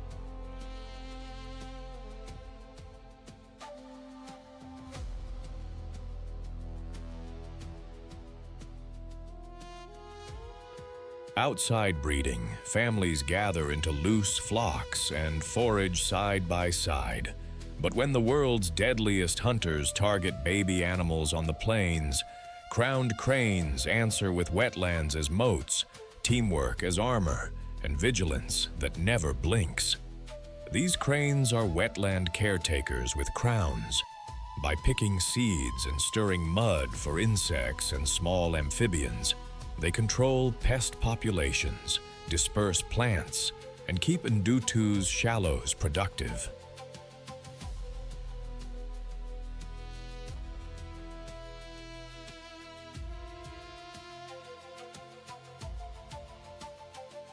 Their presence signals healthy water.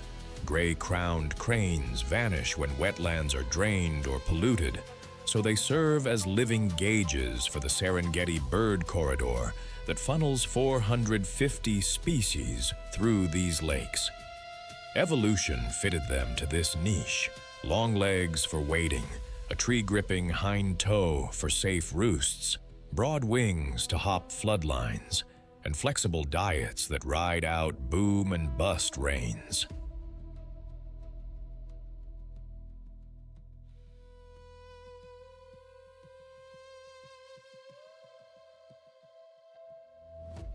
They shift locally with water levels, choosing chemistry and depth that keep chicks out of reach.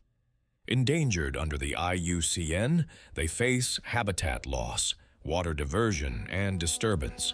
Protecting reed beds and natural flows at Ndutu, Masek, and beyond guards an entire web, not just a crowned silhouette. On edges where hungry eyes patrol for the smallest lives, the gray-crowned crane turns grace into a shield.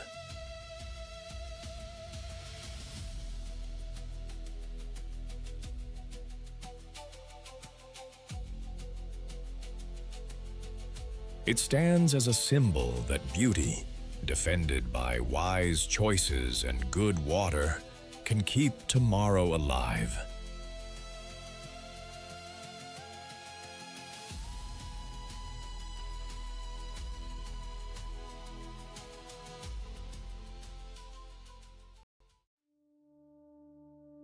A wildebeest calf hesitates at the bank, then 2 tons of no rises from the brown water.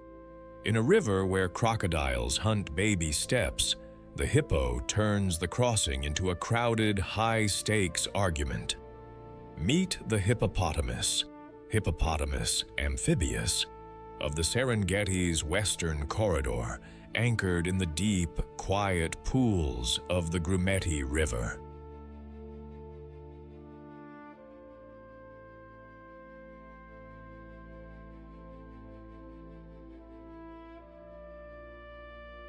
Third heaviest land animal at up to 3,300 pounds, the hippo is a cautious grazer by night and a volatile landlord by day, sharing space and constant tension with Nile crocodiles.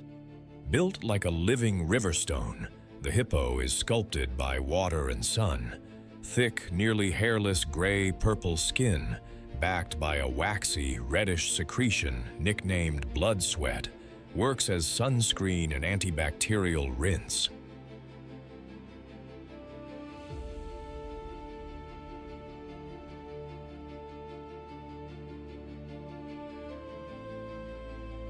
Eyes, ears, and nostrils ride high on the skull like periscopes, so a hippo can breathe, watch, and listen while everything else stays submerged.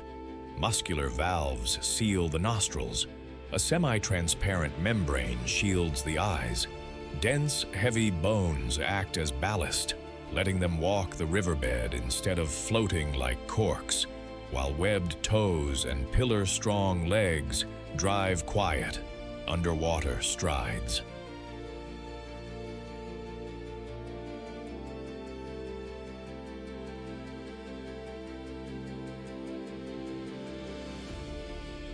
The mouth is an engineering flex, a 150-degree gape armed with ivory canines that can exceed 20 inches.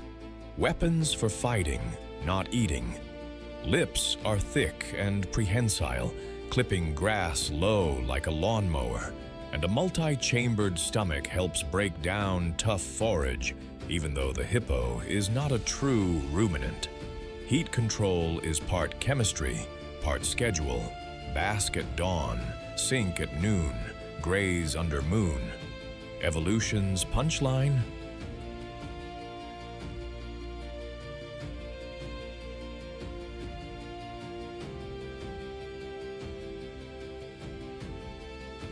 This river horse is more closely related to whales and dolphins than to any cow, a cousin from 55 million years back that never forgot how to live half in the water and half out. Daylight belongs to the pool. Hippos pack into rafts, bodies touching, dozing with nostrils surfacing like metronomes every few minutes. Bulls patrol the margins, yawning wide in threat displays and painting boundaries with spinning tails and sprayed dung. A smelly billboard no neighbor can miss.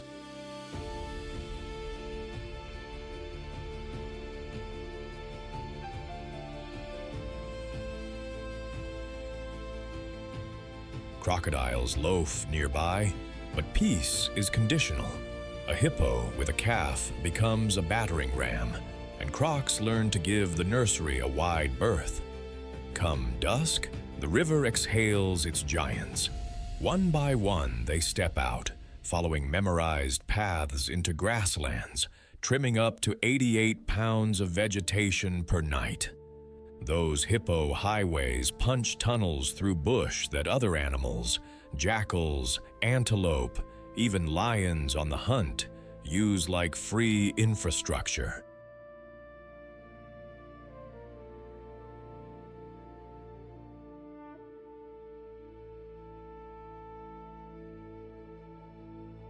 Along the banks, lion and hyena watch for juveniles that lag behind the herd. A mother will wheel around to shield her calf, forming a living wall with neighbors if trouble persists. Back in the water by dawn, they churn mud, seed new channels, and enrich the river with dung that feeds fish and invertebrates.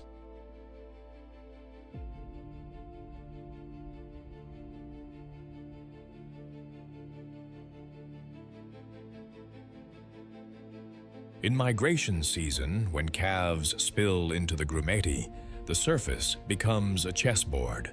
Crocodiles lurking, hippos holding lines, and every tiny life trying to thread the narrowest path between teeth and temper. A hippo pod is a waterborne neighborhood with rules you can hear. In the grumeti's deep pools, one dominant bull holds court over a harem of females and their calves, often 10 to 20 bodies packed nose to tail by day.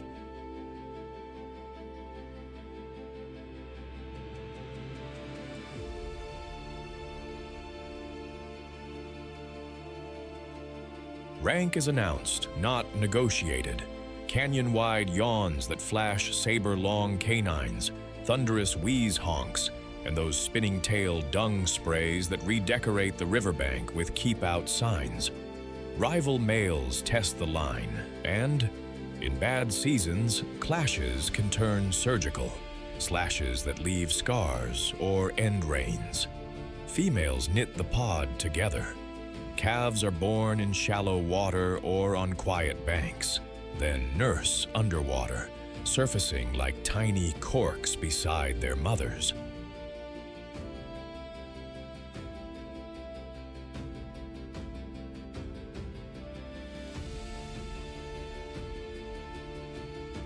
When a crocodile ghosts too close or a lion prowls the margin, cows close ranks, forming a living wall, nudging calves into the calm center. Mothers will body block a threat or escort a drifting youngster back upstream, and neighbors often shadow the nursery like bouncers. Nights are looser. Individuals fan out to graze, then converge at dawn along familiar hippo highways.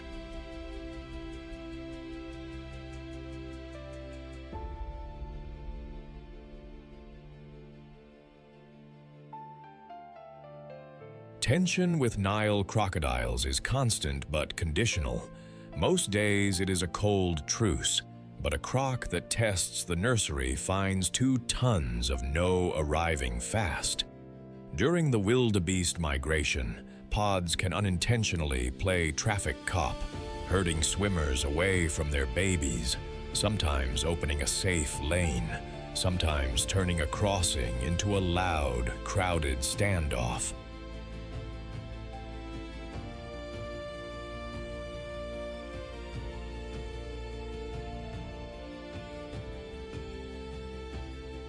In a world where the deadliest predators watch for the smallest mistakes, hippo society answers with numbers, noise, and an unblinking eye on the center of the pod. Hippos are river engineers disguised as lawnmowers. Each night they trim roughly 88 pounds of grass, then return at dawn along cut corridors that other animals, jackals, antelope, even big cats, use like freeways.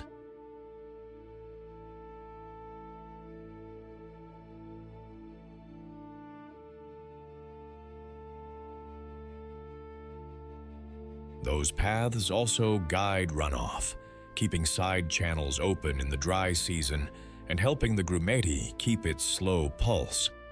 In the water, hippo dung is fertilizer on tap, seeding blooms of microorganisms and invertebrates that feed fish, terrapins, and birds, a nutrient conveyor belting energy from land to river and back again. Their sheer bulk plows mud, scours pools, and creates refuges where fry and frogs shelter when banks bake.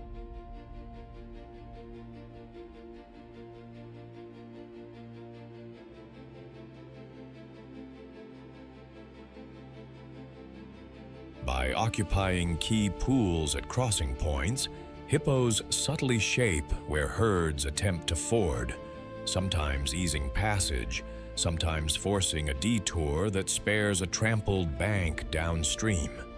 They are built for the job, dense bones for underwater walking, high-set eyes and nostrils for periscope breathing, tight sealing valves and lids for submerged naps, and that famous reddish blood sweat that acts like sunscreen and antiseptic on nearly hairless skin.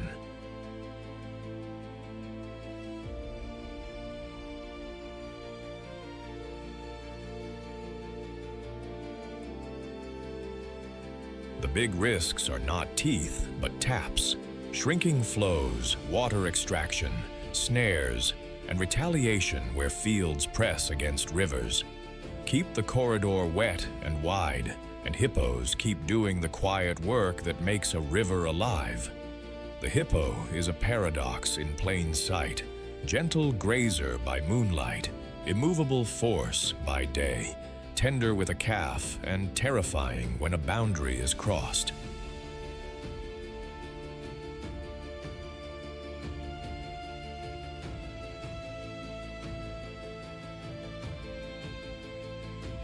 In a landscape where baby steps can summon jaws, this river horse reminds us that strength, rightly placed, becomes shelter. Guard the water, and the nursery holds.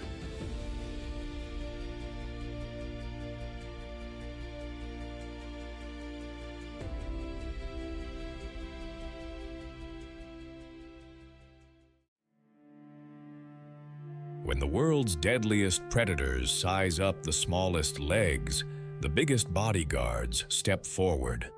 At the water's edge, a whisper of lions becomes a wall of tonnage, and the rules change. Meet the African elephant of Olduvai Gorge, where dry season heat from June to October turns rivers into cracked maps and water into currency. The largest land animal on Earth, it carries a 6-foot, 40,000 muscle trunk like a Swiss Army knife, with the authority to decide who drinks and who dares.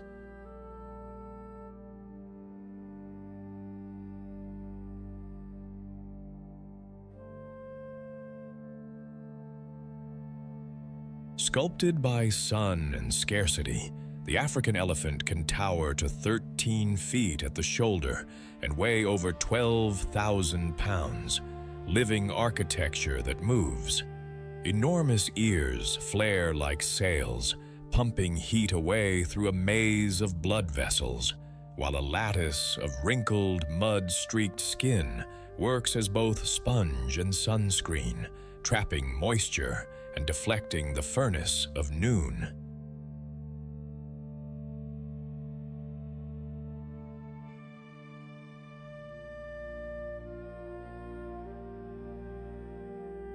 Up front, the trunk is pure engineering. 2 finger-like tips pinch grass, rip roots, lift logs, and pull 50 gallons of water a day, or atomize it into a cooling shower. Tusks, sometimes pushing 10 feet, pry bark from acacias, chisel salt from soil, and excavate stubborn stream beds when the last pools shrink to ghosts.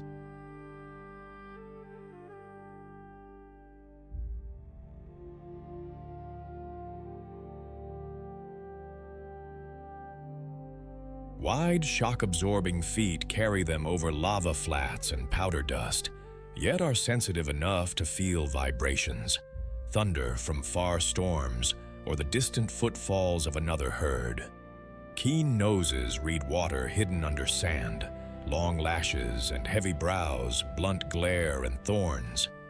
Everything here is a solution: radiators, tools, armor, and memory stitched into muscle.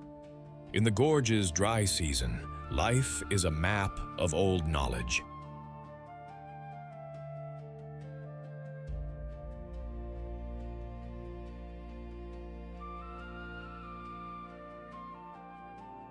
Led by a seasoned matriarch, the herd ranges for dozens of miles, revisiting water points she learned years ago.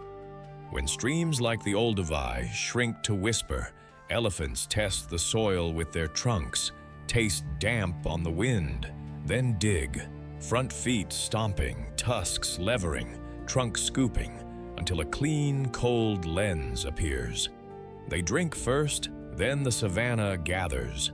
Zebras, antelope, even fish eagles overhead, all cashing in on elephant engineering.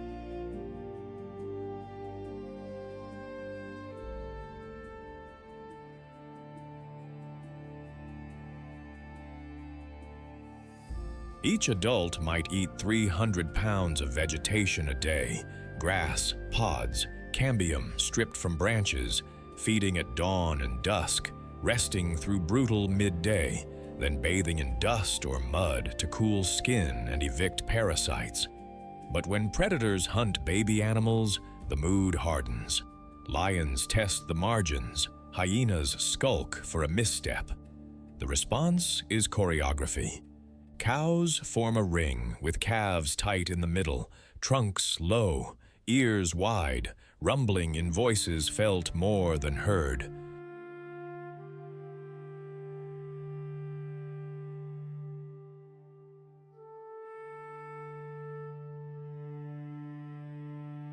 One strides out to bluff, another to flank. A mock charge becomes real if a cat does not listen. At crowded pools, even buffalo think twice. Here, patience has teeth made of will and a trunk that can move earth. An elephant herd is a family with a compass for a heart. A seasoned matriarch leads. Her map is memory, her authority earned in dry seasons like June to October, when Olduvai's streams shrink to sand.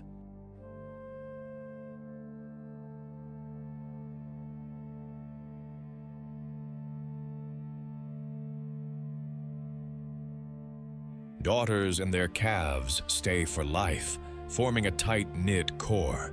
Adolescent bulls drift into loose bachelor circles, returning to visit or shadow the herd at a distance. Calves grow up cradled in touch, trunks over backs, tail holds, gentle shoves, and guarded by aunties who share babysitting, nudging the little ones to shade, water, or the safe side of the herd. Decisions are democratic but decisive. Low rumbles, head turns, a ripple of movement, and the whole unit rolls out.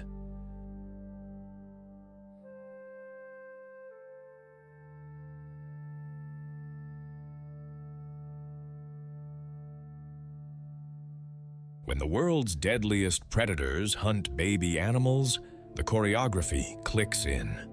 Cows swing into a living phalanx, heads out, calves in the center, while one or two step forward to bluff lions or scatter hyenas with a dust-booming charge. At contested wells, even buffalo give ground to a united front. Afterward, there is a soft reset, trunk-to-mouth greetings, ear touches, a reassuring rumble that says, "We held."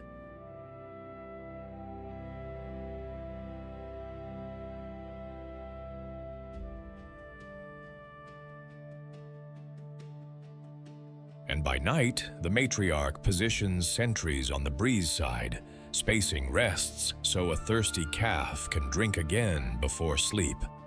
Elephants are the engineers of a thirsty land. With a 6-foot, 40,000 muscle trunk and moisture-sensing feet, they read damp under dry stream beds, then dig, tusks levering, forefeet scooping, until sweet water rises. Those wells become life support for everyone. Zebras, antelope, even fish eagles overhead, proof that one species can keep a landscape breathing.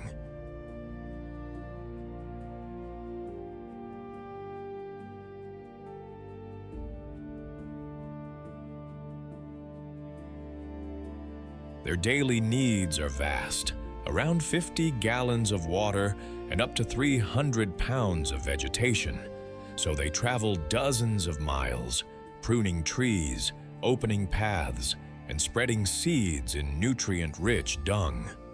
Tusks up to 10 feet strip bark other herbivores cannot reach, recycling minerals into the soil. The same wells that save lives also concentrate risk. Predators gather too. Elephants answer with tactics, not panic, rings around calves, controlled charges, and calm, practiced exits.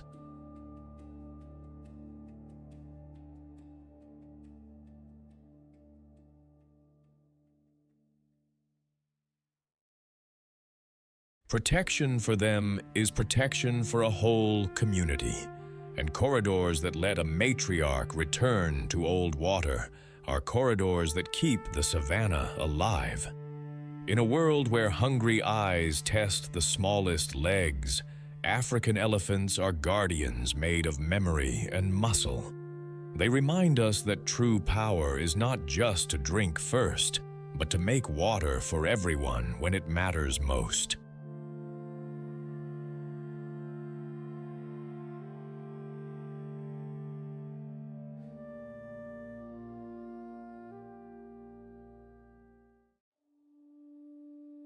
A calf hits the ground, blinks dust from its lashes, and the clock starts.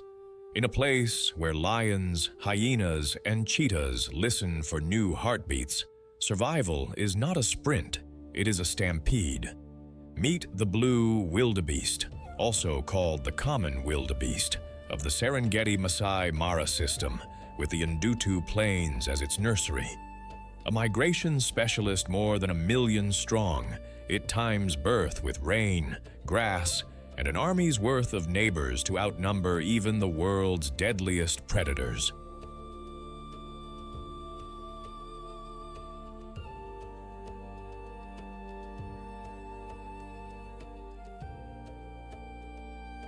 Painted in slate gray with shadowy vertical stripes and a darker shoulder cape, the blue wildebeest looks like a muscle car built for the open plain. The front half is all business, heavy neck, thick forequarters, and a shaggy throat beard, while the rear is lean, tuned for efficient, mile-eating strides. Both sexes carry horns, broad at the base, sweeping out and then inward like a set of parentheses ready to close on trouble.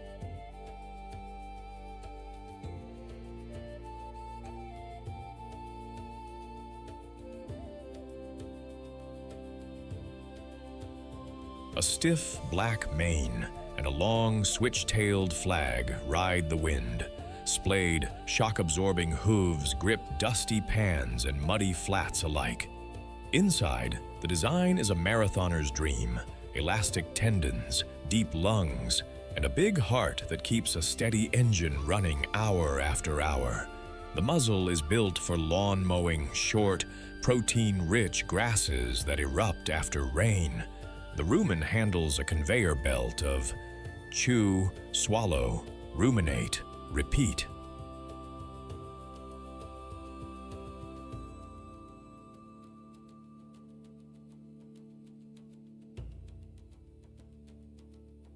Calves arrive in camouflage, tawny and clean-smelling, and imprint on their mother's voice within minutes. Ears and eyes sweep a wide arc, and that nose reads lions on the wind long before claws turn up. This story peaks at Ndutu, where synchronized birthing turns the plain into a nursery with a battle plan.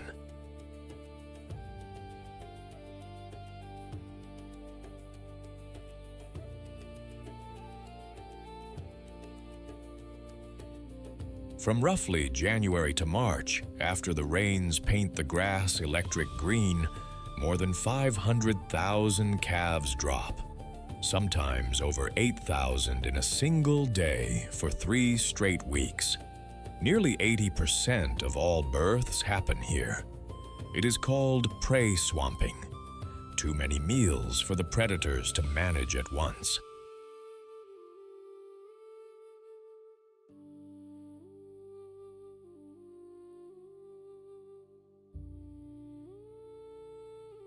Lions, cheetahs, and hyenas still cut deep.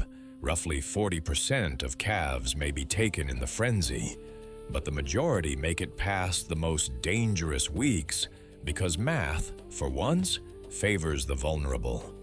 A wildebeest newborn is up in minutes, wobbling, then trotting, then slotting into the living river of legs before a hunter can isolate it. Mothers keep a tight audio lock, low grunts and soft bellows, and will wheel to defend, horns down, if a cat presses too close.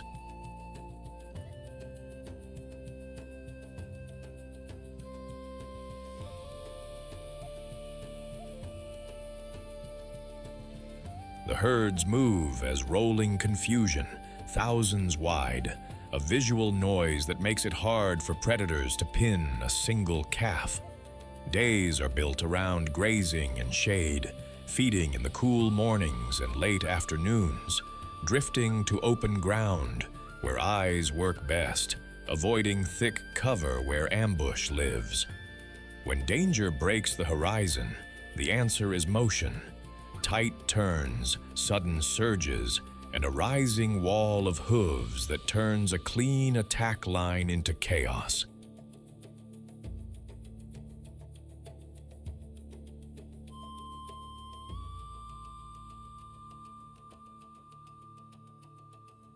In a land where baby animals draw every hungry gaze, the wildebeest wins with timing, numbers, and the fastest first steps in the business. Blue wildebeest run on simple rules executed at massive scale. Herds are fission-fusion, females and calves forming the core, swelling and thinning with grass and danger, while bachelor males drift along the margins.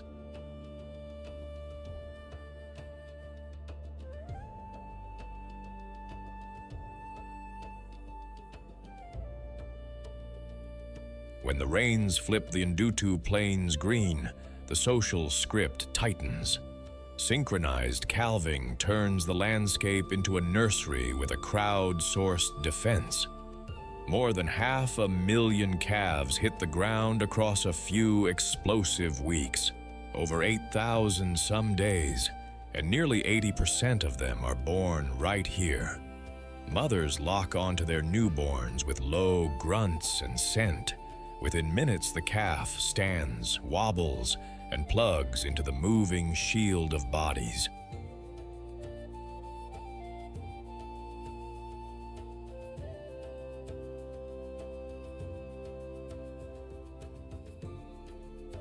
Predators key in on baby animals, lions, hyenas, cheetahs, but the wildebeest answer with confusion by design. Adults bunch and flow, surging as one so a clean attack line blurs into hooves and dust. A mother will wheel and jab with her horns, then melt back into the herd before a cat can isolate her calf.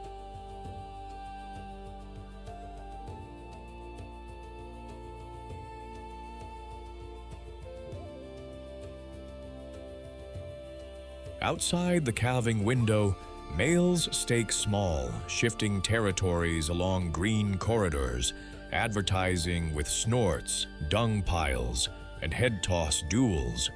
But when the migration rolls, hierarchy gives way to volume, the safety of thousands thinking in the same direction. Wildebeest are the metronome of the Serengeti. By mowing short, nutrient-rich grasses and moving in colossal waves, they create and refresh grazing lawns that feed gazelles, zebras, and a chorus of insects and birds.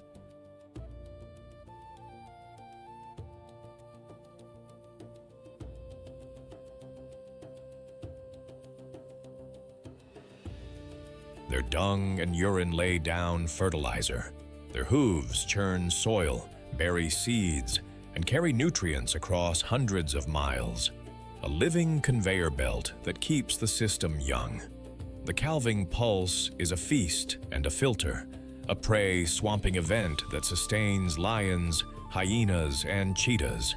Even as the majority of calves slip through, about 40% lost in the frenzy, roughly 60% living to see year one.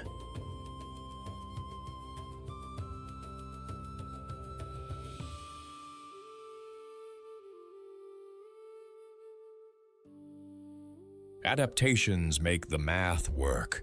Endurance engines, splayed hooves for mud and pans, a nose that finds fresh growth after distant rain, and babies built precocial, standing in minutes, trotting in hours. The biggest threat is not a predator, it is fences and broken corridors. Keep the path open and the grassland breathes.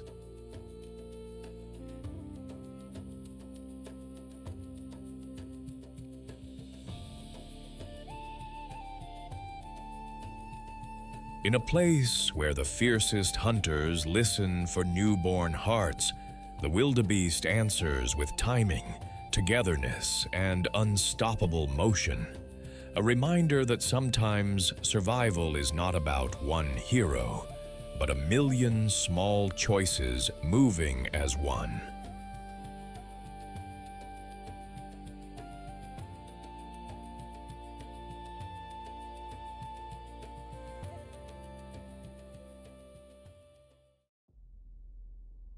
Hear that? Not a roar, not a snarl, a sneeze. On Ndutu's open plains, that tiny sound can launch a storm of legs. When the world's deadliest predators hunt baby animals, the African wild dog turns teamwork into a rescue-proof equation. Meet the African wild dog of the Serengeti Ndutu Flats, a long-legged endurance hunter built for open country, where Thompson's and Grant's gazelles and, in calving season, blue wildebeest calves dot the grass.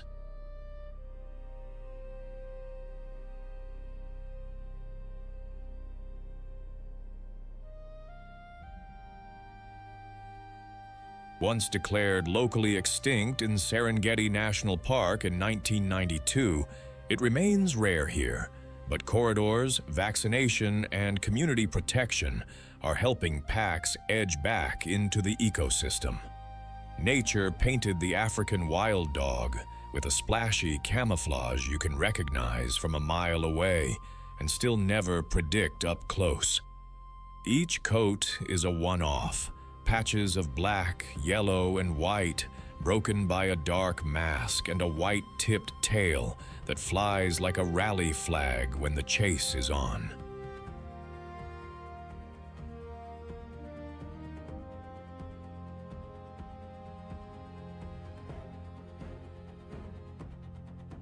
At about 30 inches at the shoulder and 44 to 66 pounds, this is a marathoner's build. Narrow waist, deep chest, long limbs with elastic tendons, and splayed, tough pads that eat miles without complaint.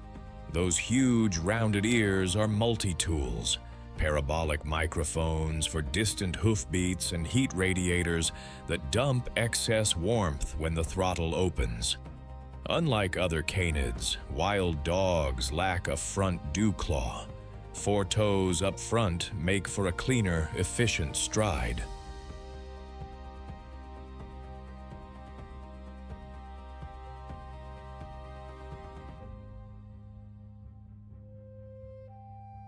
Inside, big lungs and a strong heart. Feed a persistence engine that can cruise for hours and still explode to 44 miles per hour when opportunity flickers. The jaws are built for fast processing. Blade-like carnassials shear meat quickly so a pack can feed before lions or hyenas arrive. Each dog's pattern is a passport. In a moving hunt, that mosaic helps pack mates track one another through dust and glare, keeping the formation tight even at speed.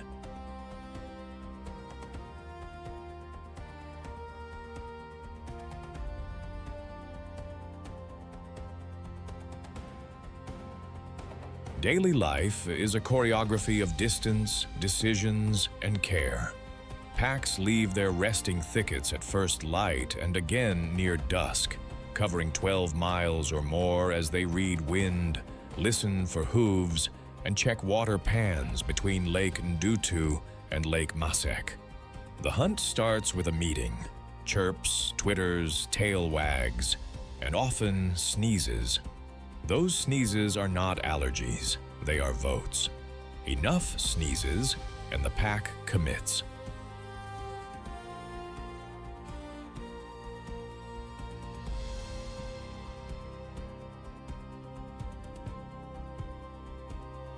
Then the formation unfolds. A lead pair presses the herd, flanking runners angle out, and a closer shadows the chosen target, often a gazelle fawn or a wildebeest calf that strays from its mother in the calving chaos. Ambush is not their style. They push, stretch, and swap roles until the prey's sprint turns into a panting line, and then into surrender. In open country like Ndutu, success can spike to 70 to 80% thanks to perfect teamwork and smart prey selection.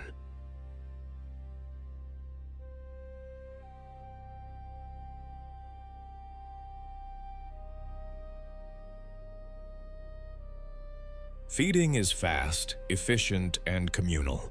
Hunters gorge, then return to the den to gently deliver meals by regurgitation to pups, babysitters, and any injured packmate. No one is left out.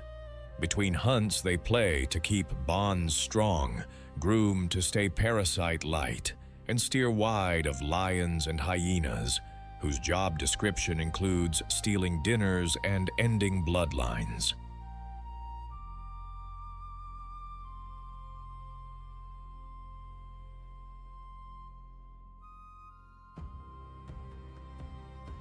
In a landscape where newborns draw every hungry eye, the wild dog's answer is simple and stunning. Move together, think together, and run until doubt breaks. An African wild dog pack is a democracy with a backbone. Most packs run 6 to 20 strong, centered on a single alpha pair who does the breeding, while everyone else signs on for childcare, hunting, and security. Before a hunt, they gather in a fizz of chirps, tail wags, and yes, sneezes.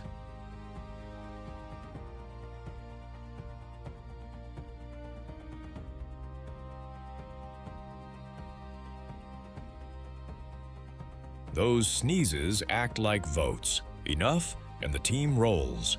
When pups are den-bound, 1 or 2 adults stay as babysitters while the rest range out. Success is shared. Hunters return and gently regurgitate meat for pups, sitters, and any injured packmate. Mothers are surrounded by help, and even the strongest take turns playing nurse. Teenagers eventually disperse in same-sex groups to find opportunities beyond their birth pack, stitching gene flow across open country.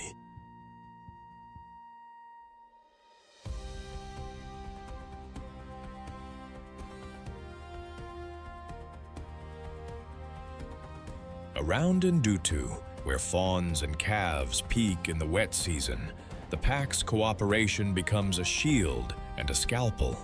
Coordinated runs to feed growing pups, and careful detours to avoid the lions and hyenas that can erase a bloodline in a single clash. On the Serengeti Ndutu plains, wild dogs are precision managers.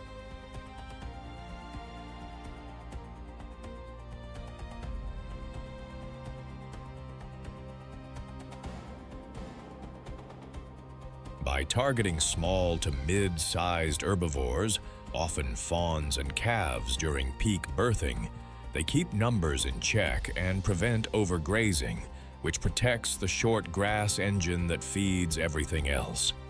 Their leftovers ripple outward, feeding vultures, jackals, and a whole cleanup crew that recycles nutrients back into the soil.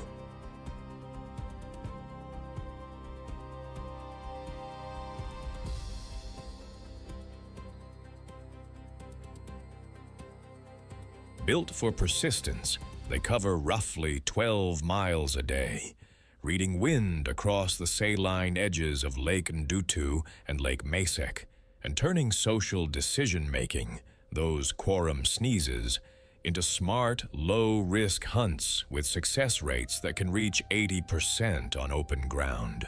Big ears dump heat, four-toed forefeet streamline stride, and a lean, long-legged frame pairs 44-mile-per-hour bursts with tireless stamina.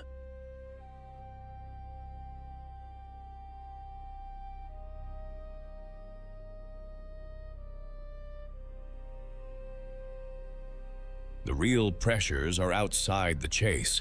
Competition with lions and hyenas, disease from domestic dogs, and broken corridors. Challenges conservation now tackles with vaccinations, safe passage, and community stewardship. In a landscape where baby animals draw every hungry eye, the African wild dog answers with unity, proof that fierce compassion and flawless teamwork can keep a fragile species and an entire grassland alive and running.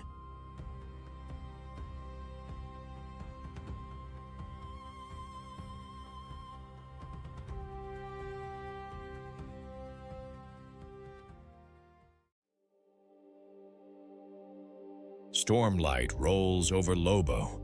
The northern Serengeti has just been rinsed by the last rains, and the plains glow a deep, forgiving green. Acacia and croton thickets stitch shade into the grass. Then the sound arrives. Hooves, thousands of them, return migration sliding south, calves tucked close, every step paid for in attention. Everything narrows at a shallow, stony gully, a bottleneck. Zebras mill at the lip, ears pricked. Lionesses flatten into tawny commas where the grass kinks.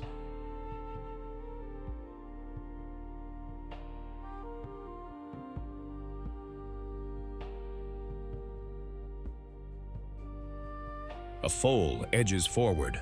The line snaps. Dust, a flash of mane.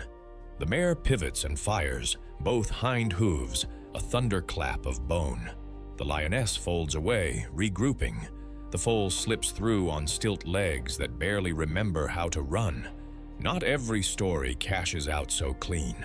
Another foal stumbles on the far bank. A second lioness is already there. Silence. Then the heavy hush of a pride eating. Wildebeest crowd the middle ground, calves bleating, the herd a living river of indecision.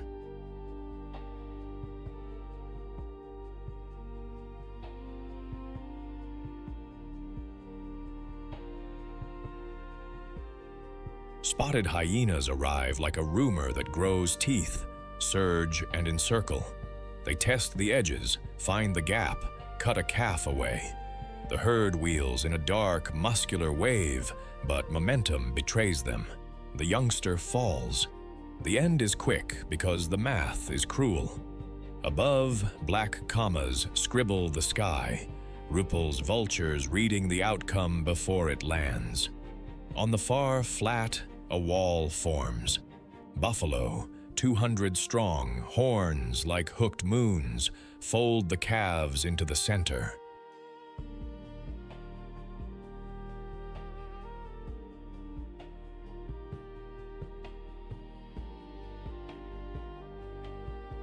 Lions probe, patient, looking for that one mistake.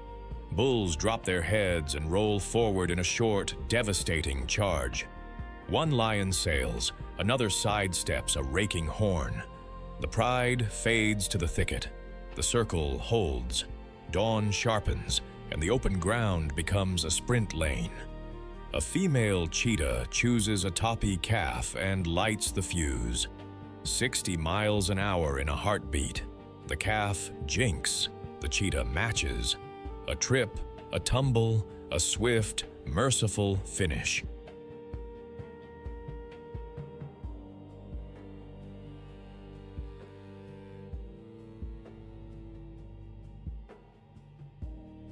She drags the prize toward low cover, glancing up because hyenas count minutes like thieves. By noon, the ledger is balanced in feathers.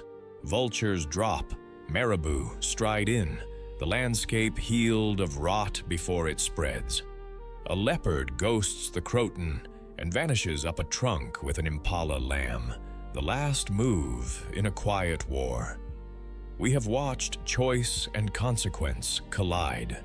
Mothers kicking back the dark, circles closing around the small, hunters burning their limited fuel for one slim win.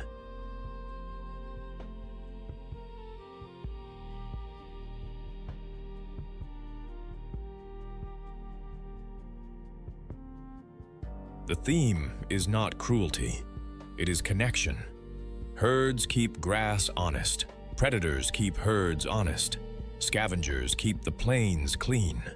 And beyond the camera's edge, people hold the line, protecting flyways for vultures, corridors for migration, and after brutal droughts to the south, helping wild dogs and buffalo reclaim old ground. If this journey moved you, hit subscribe, tap like, and tell us in the comments where you are watching from and which moment held your breath.